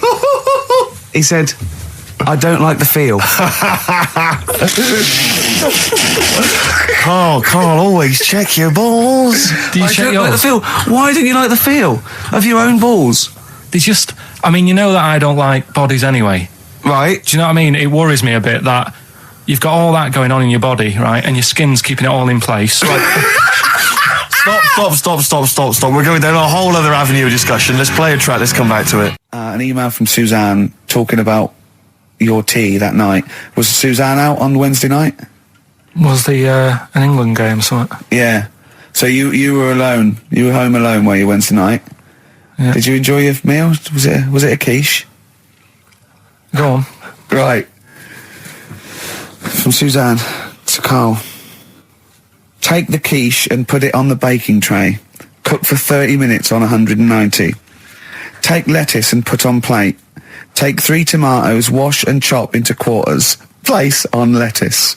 Take an avocado, chop in half. Remove the stone.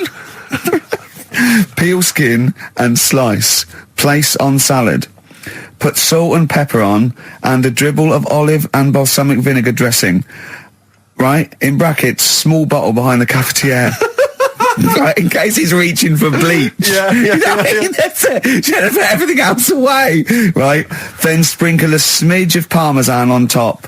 Remove quiche from oven, cut into quarters and put on plate. Eat. Oh, wow. Does she have to do that Look at every his single face. time? She's like, No, it's just that I'm not that good at cooking, right? And to be honest, that was a lot of hard work. I didn't bother warming it up. And I did without the avocado. Why? Too much messing about. He didn't even do that with instructions. It was too much. But Oh. yeah, I'm not that good at cooking. And did you that's not cooking though, is it, Carl? That's heating up a slicing. quiche. That's cooking it is making the quiche. Yeah, but I'm just. Can't Could you have figured that out if she had left that note for you? Why did she have to tell you what the olive oil and balsamic vinegar was? Because I've put sort of cooking oil on my food once, and I said, oh, it's a bit. It's ever since, right? Years ago. I'm gonna die. Years ago, Oh God, leaving Mr. McGill at home. It was ever since I put sausages in the toaster that. What do you mean? I nearly set the flat on fire. Because do you know, like when you're grilling food in a pan and all that? Yeah. Sort of sausages spit and it goes everywhere, doesn't it? And it makes everywhere greasy. In the toaster. So I thought, well, just want to warm them up. Yeah. Put them in the toaster. Yeah. What And happened? she sort of caught. They got stuck and it got caught on fire. I imagine. She came in just as I was sort of plunging it, and what have you, came in from work. She said, "What are you doing? I said, I'm in sausages." Well, the oven isn't on. I know they're in here. What, you turn it off? Panicking and that. But I've never been into it. I've never been into cooking and that. At school and stuff, I didn't bother doing it.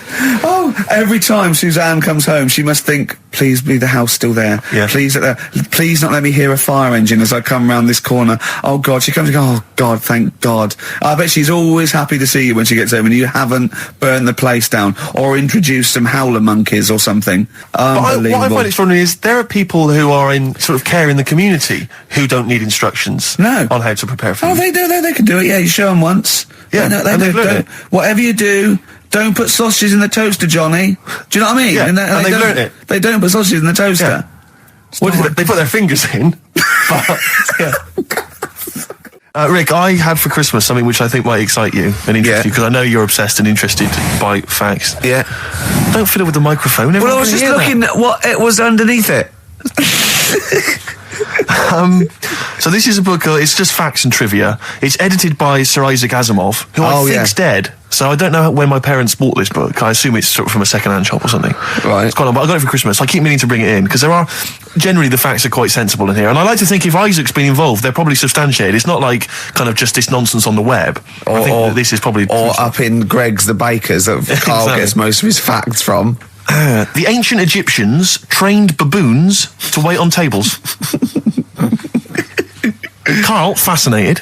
Brilliant. That's fantastic. But what my point about that is, why did they stop? Yeah. It's a genius idea. Was Would you there- not want to go to a restaurant where they had baboons serving? No, I'll tell you what Depends on happened. a few. It might have been like the Planet of the Apes, and they sort of rebelled. One of them could talk. One of them could take his order.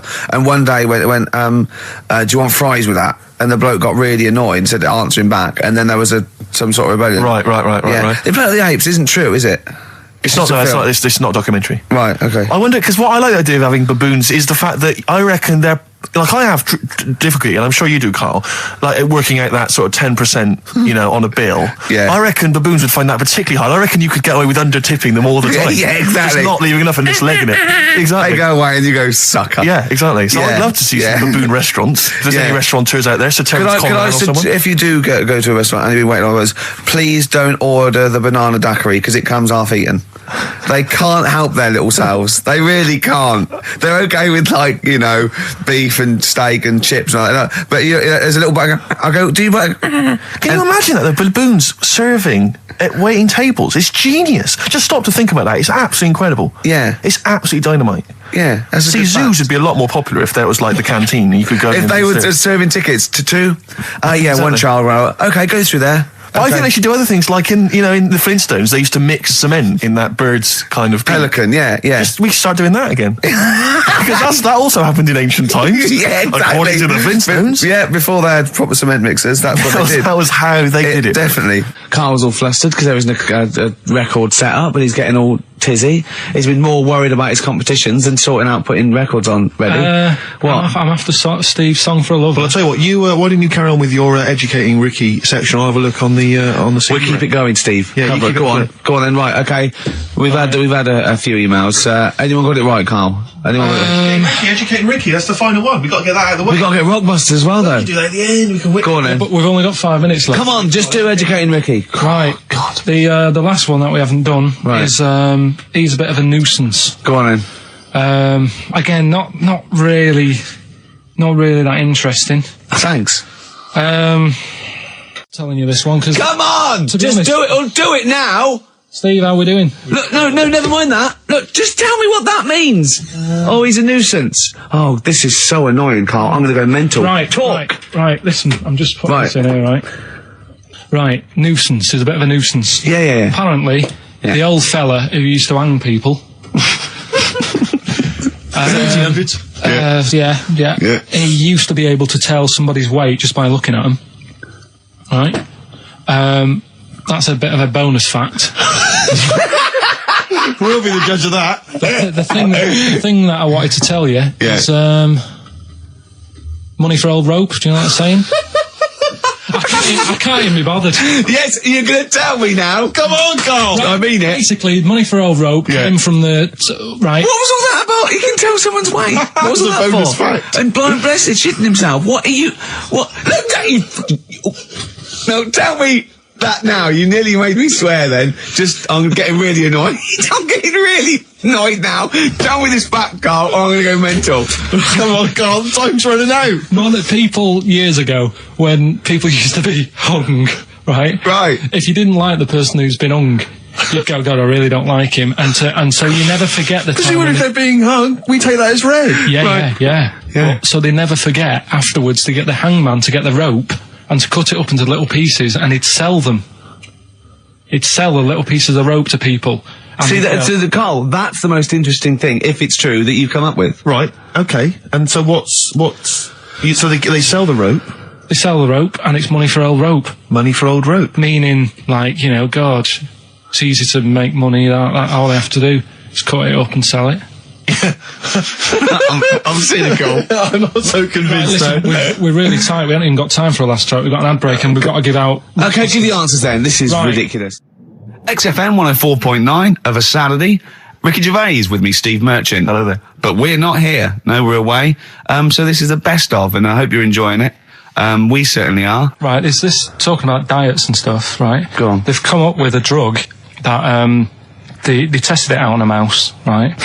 They said, it's a problem. That weight is a big issue in the world, and a lot of people are depressed, and that probably like Rick Waller. Well, I'm right? depressed looking at Rick Waller. Well, Oh. I mean, you could sort out Rick by Jono is an old man. He's got loads of money. He's not old. No, but he's getting on a bit, right? He's about no, but my hang on a age, minute. What I mean is he does his own shopping, right? So I bet it's hard. What do you mean? Because he's like, how old is he? 35. Right? He's got loads of money. He does his own shopping. So when he goes to the supermarket and he passes, the sponge cake section, it must be tough when you've got loads of money to burn that you go, just one more. Yeah. One more. Look, we are getting close to libel here, I think. No. I'm saying how it is because I've tried losing a little bit of weight. Have you? And it is difficult when you're in Waitrose and you see a little chocolate muffin and think, well, one more and I'll do without. Do you like a little chocolate muffin now and again? Yeah, right. Is that your favourite thing? So the thing is, let him finish his point. So the thing is, right now with Rick, he lives at home with his mum. So why doesn't his mum just say, "I'm going to buy less this week, and if you eat it all, you're not getting any more." Yeah. That's sort that. Does he live with his mum? Sharp shot? I bet he does.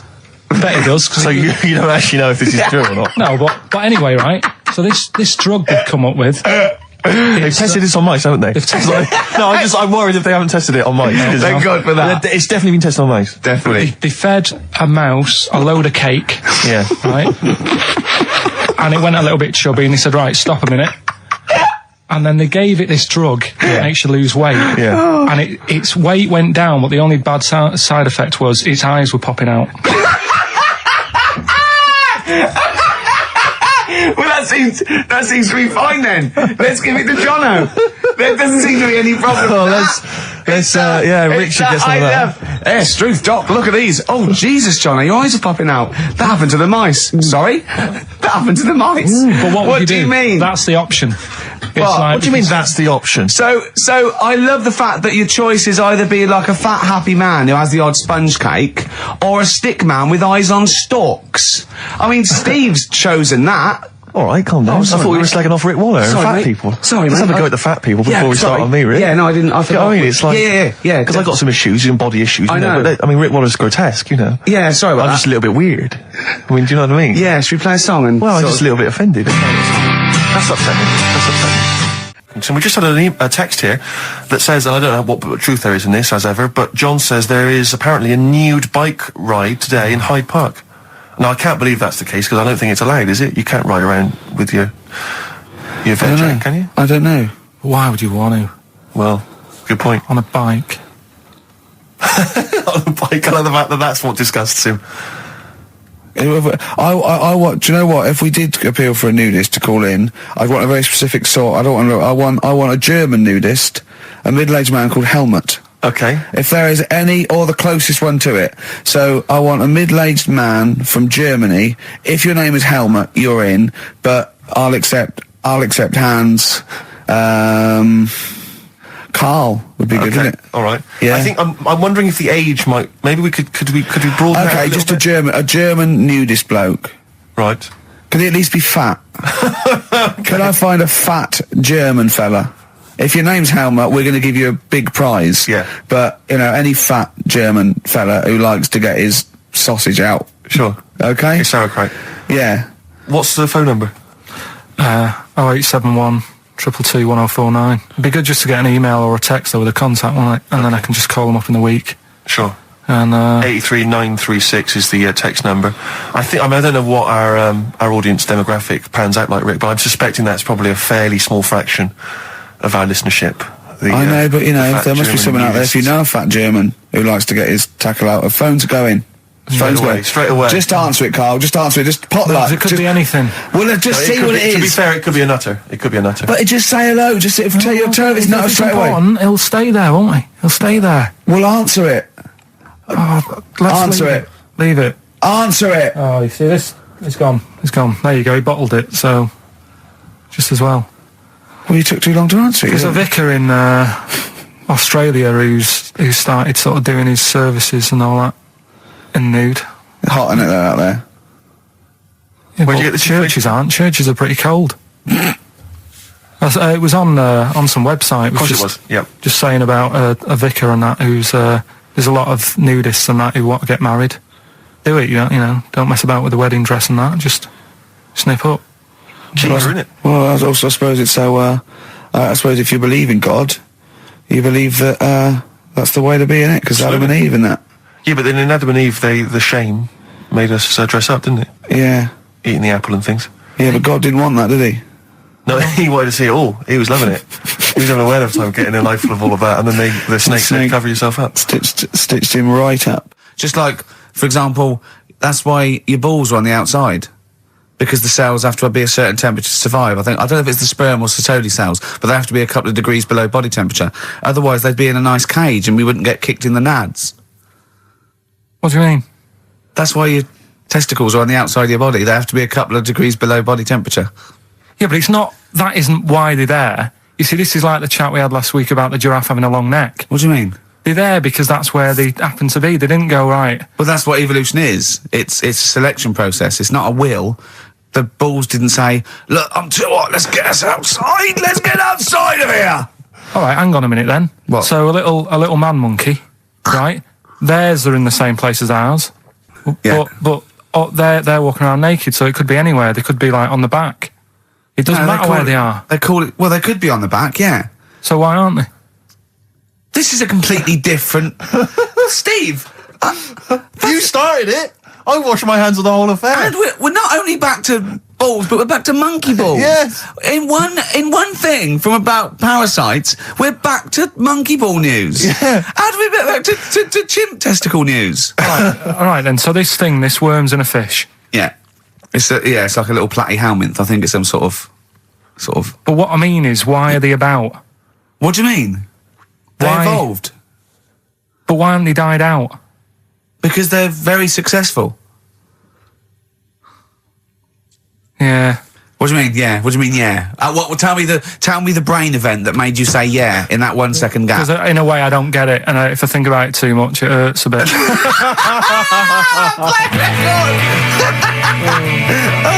They've just been around for years, Carl. Yeah. Like Cliff Richard or something like that. Yeah. The other one, right? A bloke, right? He's on a train station, and I'll tell you how I heard it. He's waiting for a cruise station, whatever, and he shits himself. As you do. And so he goes, oh, my train's in 5 minutes. So he runs across to Millets and goes, quick, Levi's 36. The bloke just puts it in a bag. He runs onto the train. He goes into the toilet, takes his trousers and pants off. He's soiled. Yes. Throws them out of the window. I won't be needing those again. Cleans himself off. Open the bags. It's a jacket. Oh. No, it didn't happen, Carl.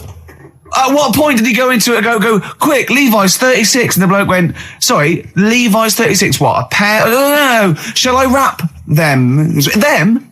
It. Shall I wrap? Just wrap whatever it is.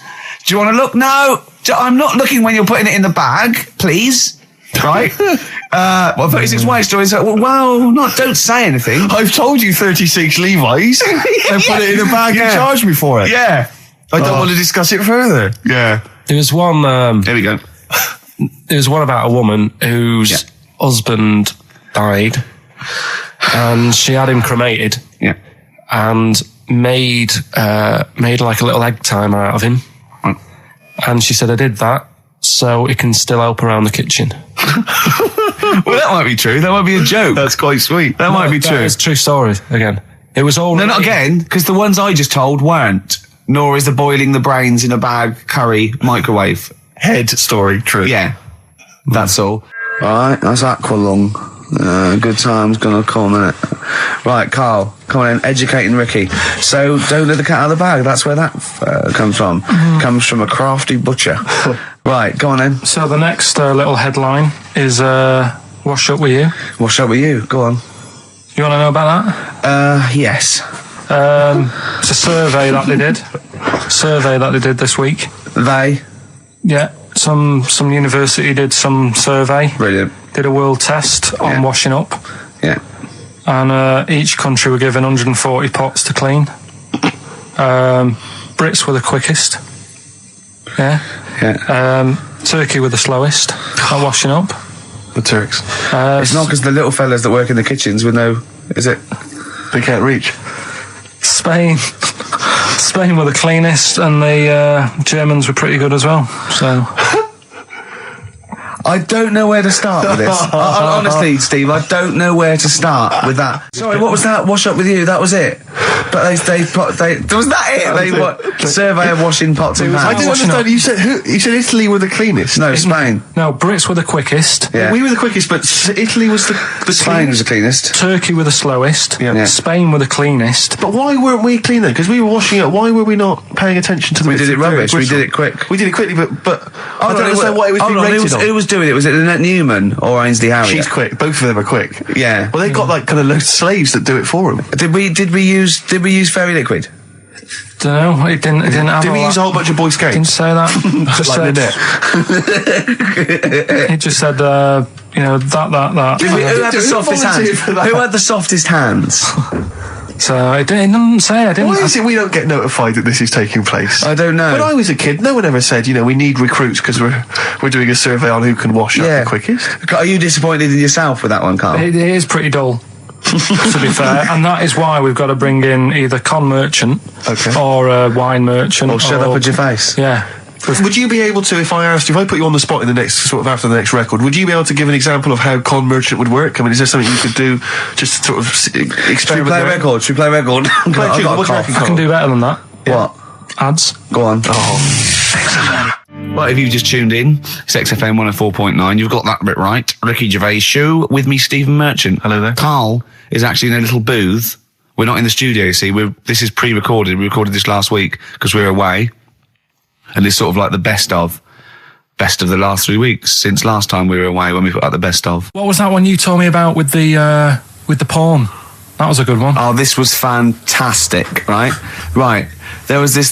Sorry, can I just check now? We're just remembering classic episodes of the Tales. No, this is important. Well, I saw one right. I saw one on Tales Unexpected, right?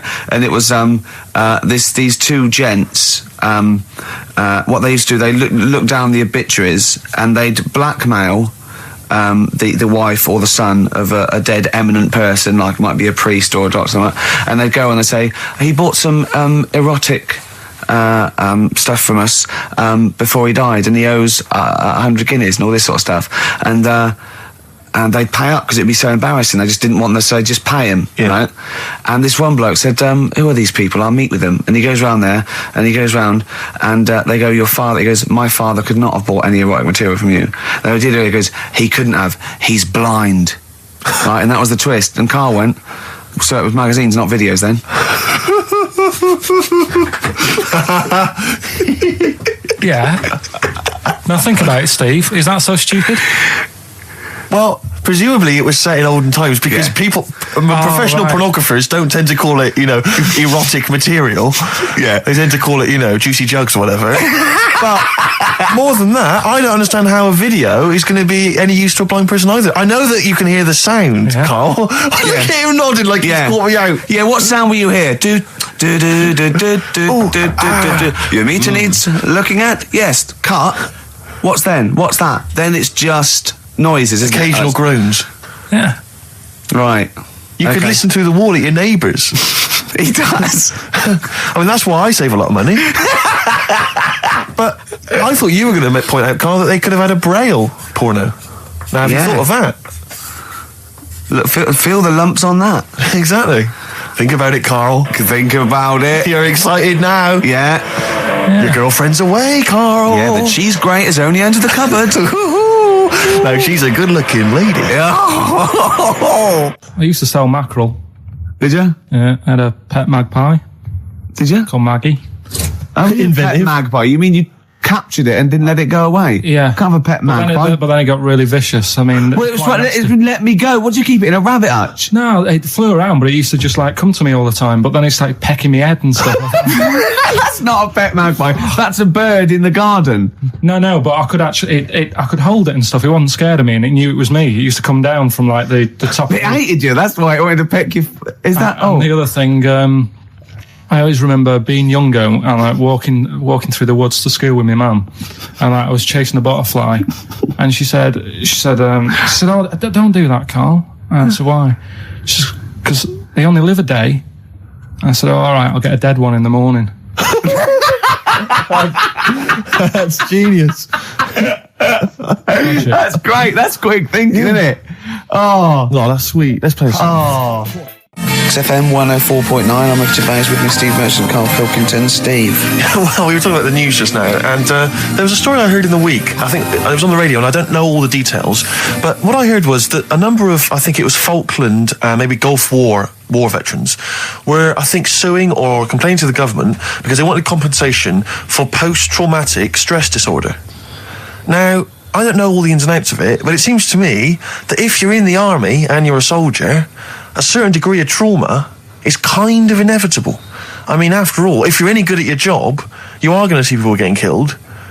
So I don't understand what the ins and outs of it are. I don't know why. When he came back and Tony Blair met him and go, all right, well, not really, no. Go on, what's the matter? Well, there was people shooting at us and everything. It was all muddy. Well, calm down, don't cry. Well, I will cry.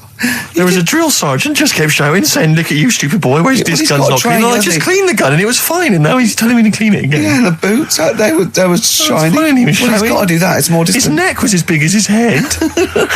Well, yeah, but you don't know what they, I don't know what the ins and outs of it are, but what you got to do is make sure you know what you're going into. That's what I do. You got to check the small print. So if I was, going over to like the Falklands or the Gulf, I'd put my hand and go, will it be horrible? I go, you at the back, yes? Will it be horrible? It will be horrible, yes. It will be horrible. There will be shooting and lots of death and everything. I go, right, I'm not going to go. And they go, Exactly. okay then. Okay. That should be fine, yeah. Should be fine, yeah. Just like that. Is anyone else scared about this? Pretty much all of us. Okay, then we won't send anyone then. Exactly. My brother went into the army, right? Because he couldn't get a normal job. And my dad said, if you don't get a job by such a date, that's it, son, you're going in the army. And, so when was the Falklands? Was it about 81? Right. And he joined back in like 81 or something. And he I don't know, he was in Aldershot or something. Oh, yeah. And he wrote back to my mum saying, a bad time to join, bad time in this. So she wrote... What bad time to join? That's so sweet, Carl, isn't it? That's like, dear Dad, yeah, well done. Don't know if you've noticed. Yeah. I was on the dole, that's for sure. Thank you for joining a month before the Belgrano. Anyway, go on. My mum called up, spoke to the sergeant and said, can you leave him out of this one? Can you leave him out of this one? What, the Falkland War? He's only just joined, and she called him Chuck, which he got done for. Like, she's one of them, I think it's a northern thing, like saying, how are you, Chuck? Yeah. And she called the sergeant Chuck, and the sergeant said to my brother, your mum, she's called up and asked if you can not go, which, of course, we'll see how it goes.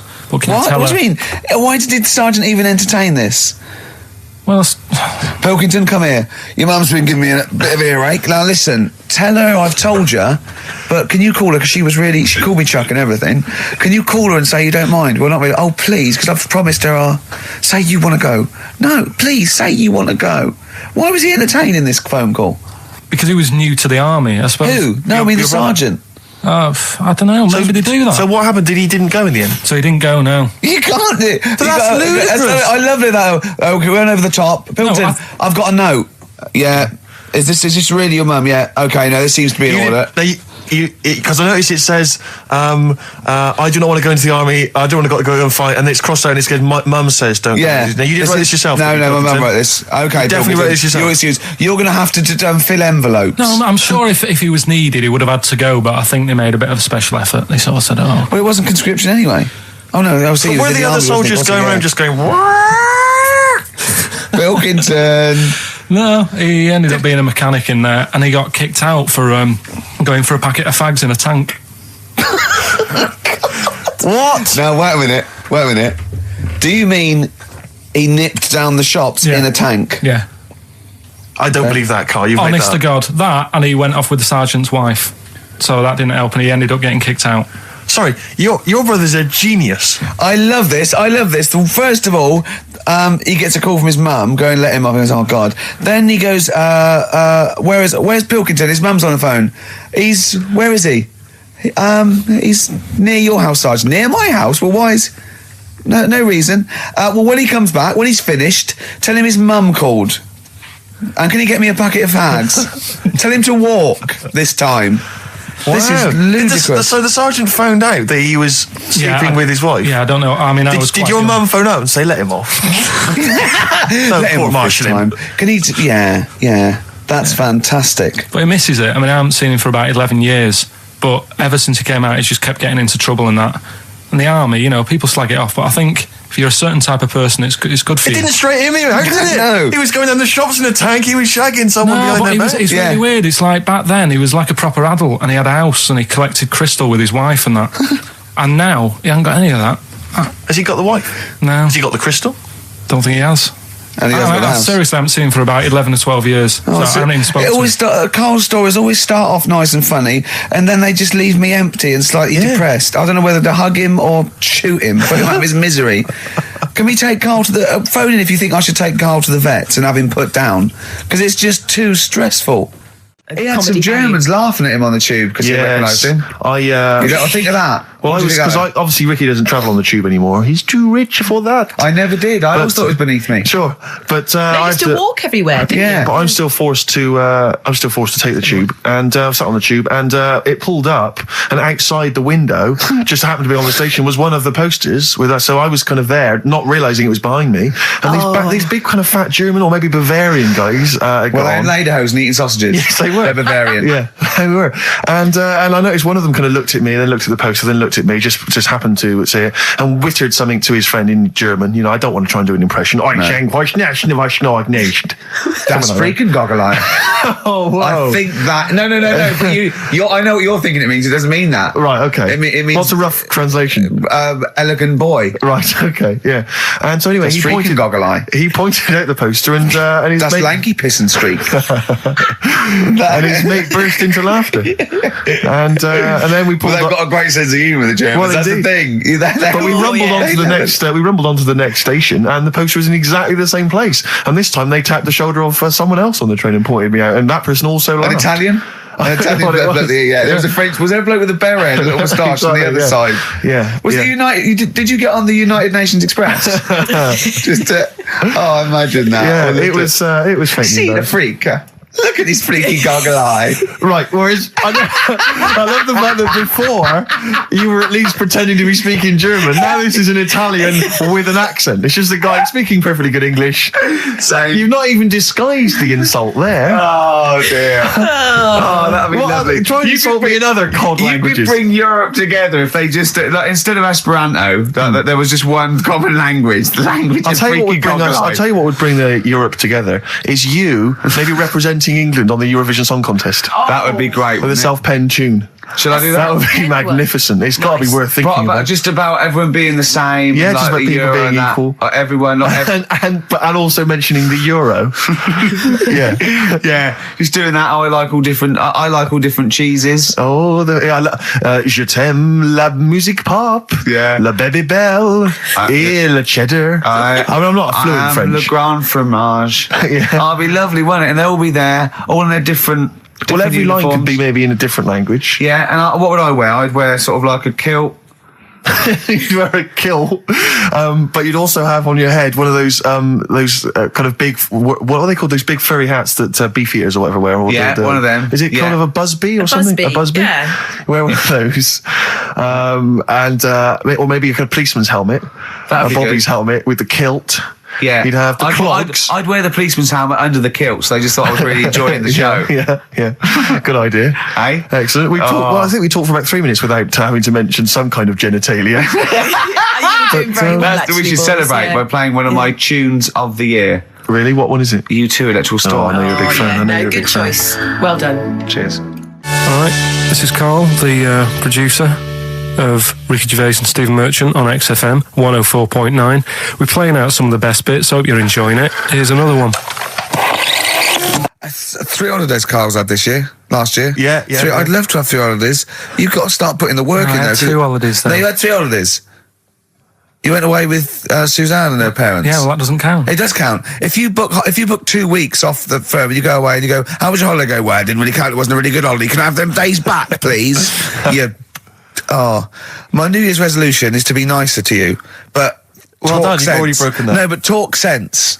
Talk sense. You've had 3 holidays this year, and I'm just saying, you're in your 30s now, and 30s is when you should be really putting the work in. That's true enough. To reap the benefits in your 40s, 50s, 60s, 70s, 80s, 90s, and 100.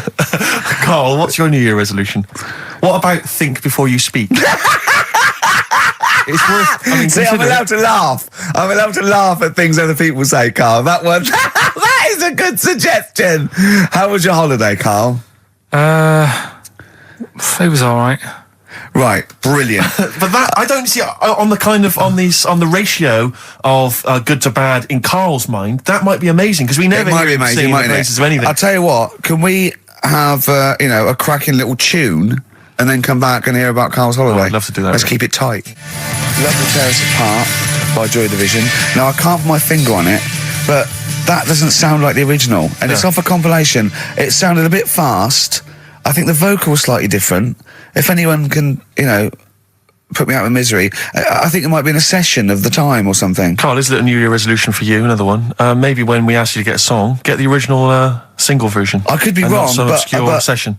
Yeah, it does seem different, doesn't it? Very odd. Yeah. Yeah.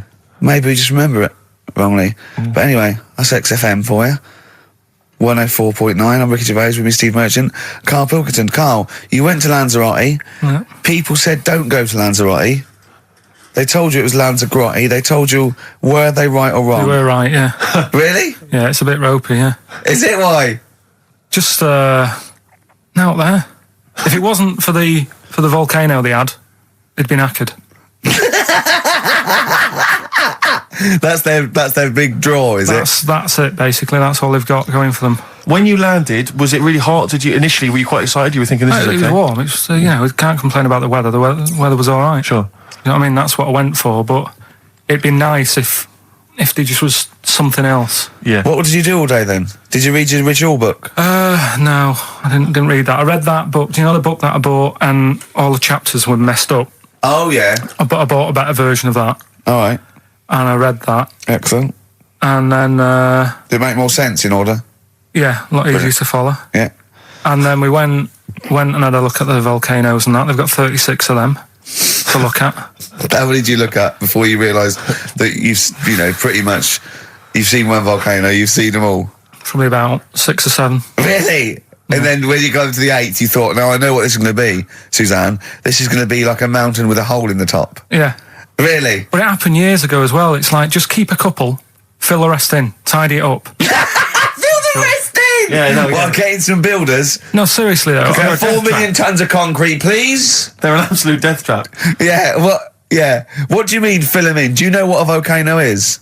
It's just a hole, isn't it? That's happened. Well, it's more than the happened back hole. It's in- more a portal to the magma in the centre of the earth. Back in 1730 it happened, and they still haven't sorted it out. Well, when you say it happened, volcanoes were made a lot longer ago No. than 1730. No, but the one that did Lanzarote in.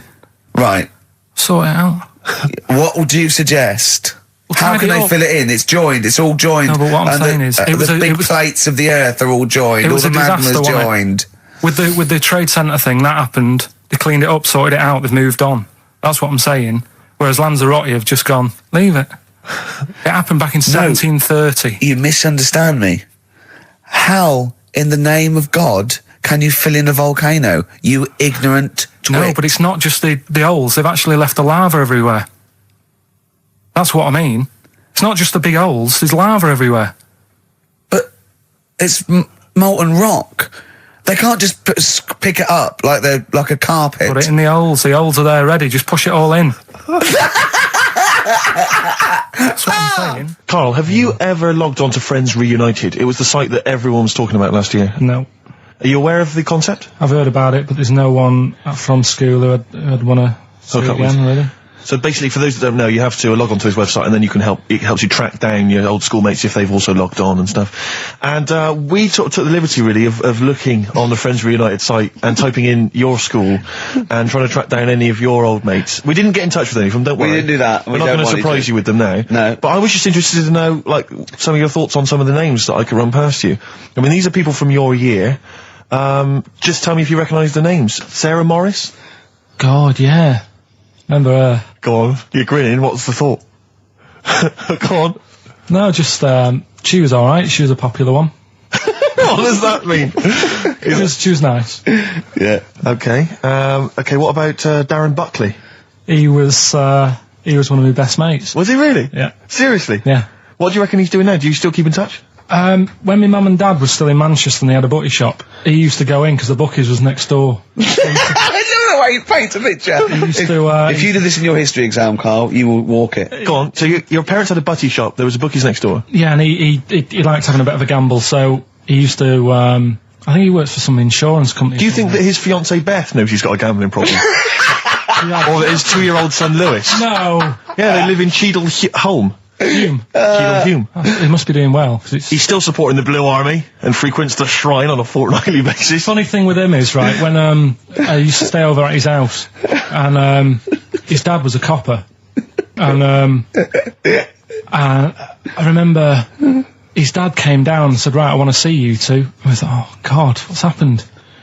And got us round the table. And he said, do you know much about drugs? So we were like, what's all this about? So he goes, you know, they're not good for anyone, you know, the stupid thing to get into. And we're like, yeah, we know. And he went, you know, do you? We said, yeah. He said, what's this then?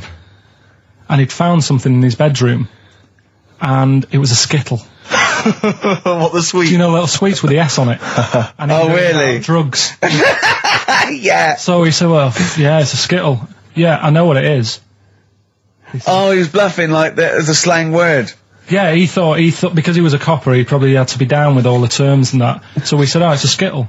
And he said, yeah, I know what it is, but what's it doing in your bedroom? Oh. It was like, no, it's a toffee. So, Darren, Yeah, I know, it's a toffee, it's a squib, it's a, yeah. Embrace, glorious day on XFM 104.9. Rick, there may be listeners tuning in thinking they've got something better to do, for instance, switching off the radio and just staring blankly at the wall for the next half an hour. But no, because what they're going to miss is our grand finale to this, which is, of course... sponsored by Lindauer's, the sparkling wine solution to a hot summer's day. Yeah. That we're going to be firing a cork. Did you just make that up? Yeah. Pretty good. Yeah. Good. They're going to be firing a cork at Carl's head, just for the sound. I just think it's sound... Huh? it's not happening. Yes, it is. You said, no, we've said it is now. We've promised it to the listeners. Yeah, come on. I'm not happy with it. Why? Because the paint? Well, I've never had it done, so I don't know how painful it is. Well, all the more reason to do it then. Yeah, we've got to try it out, haven't you? You're perfect. It's like a little cowbell or wood block. That's what I'm hoping for. Yeah. I'm hoping for pop. And I'm going to film it for my website. Brilliant. So go to that this week, rickygervais.com, and see Karl Pilkington getting hit. A high-powered cork coming out of Lindauer sparkling wine. Lindauer sparkling wine. And of course, if you want to send us anything in, and perhaps next week that you feel we could actually that'd be great. That's us to do. This is like interactive, because a lot of people plan the show. Like Dr. Fox plans his show. We sort of come up, we riff on the. So that's a great idea. Send stuff in that we could harm Karl with. Yeah, we harm Karl. We do a jingle. Harm Karl. I've always wanted one of those George Foreman grills. I've always wanted one of them. I know, but that's too much, isn't it? What if we just pressed his head inside it? We'd have to put it on. Put it on. See, yeah. Just squeeze his head inside it. I've got to do that thing with a tea towel one day. You know that thing I did with a tea towel? You put a tea towel around his head, right, tie it. I put a wooden spoon in, and you only have to turn it like a couple of inches, and it kills you, doesn't it? Yeah, sure. It really is, yeah. So we'll be firing a cork at Karl's head. I'll be filming it for the website. So that's coming up about 10 to 3. Look forward to that. Yeah. Do you know what? I'm loving this. This is my. Just being in a room with him. I just can't. I want to squeeze his head. XFM 104.9 playing Green Day. The studio's falling apart. I know, his microphone broke. Their mind broke. Rick, I don't know why Lindauer's, the sparkling wine, want to be associated with this shambles of a show. It is falling apart. This is awful, this studio. It's got to be fixed. Right now, Karl, come on here. It's the time where I'm going to let a cork off. Do you want to film this, Steve? Yeah, that'll be available on the website next week, rickygervais.com. So see Karl getting hit. One bloke suggested we leave the metal cap on because it's get a better pitch, but we take the. He's straight. It's dead out. Let's get the camera ready. Get the camera ready. Ready? So if you just joined us, we are using some Lindauer's sparkling wine to basically, what can I say? We fire a cork at Karl's round head. Hang on a sec. Let me just put the headphones on. All right, film this then. Okay. It's in position. Look. Just firing up. Okay, Karl, come on there so we can see your head a little bit. We want to get the noise, the microphone there. Right, ready? Hold on. Good. So you're just doing it. Hold on. Now it's in position. What if it? Ready? Yeah. Oh, God. Oh, no! Oh, it's like Jackass. Did it hurt? Behind me. What do you mean, did it hit you? I sort of just... It went off course, did it? Just glanced, did it? Right, Lindauer, you're going to send us 8 more bottles, please. Yeah, so we're going to get this right. Yeah.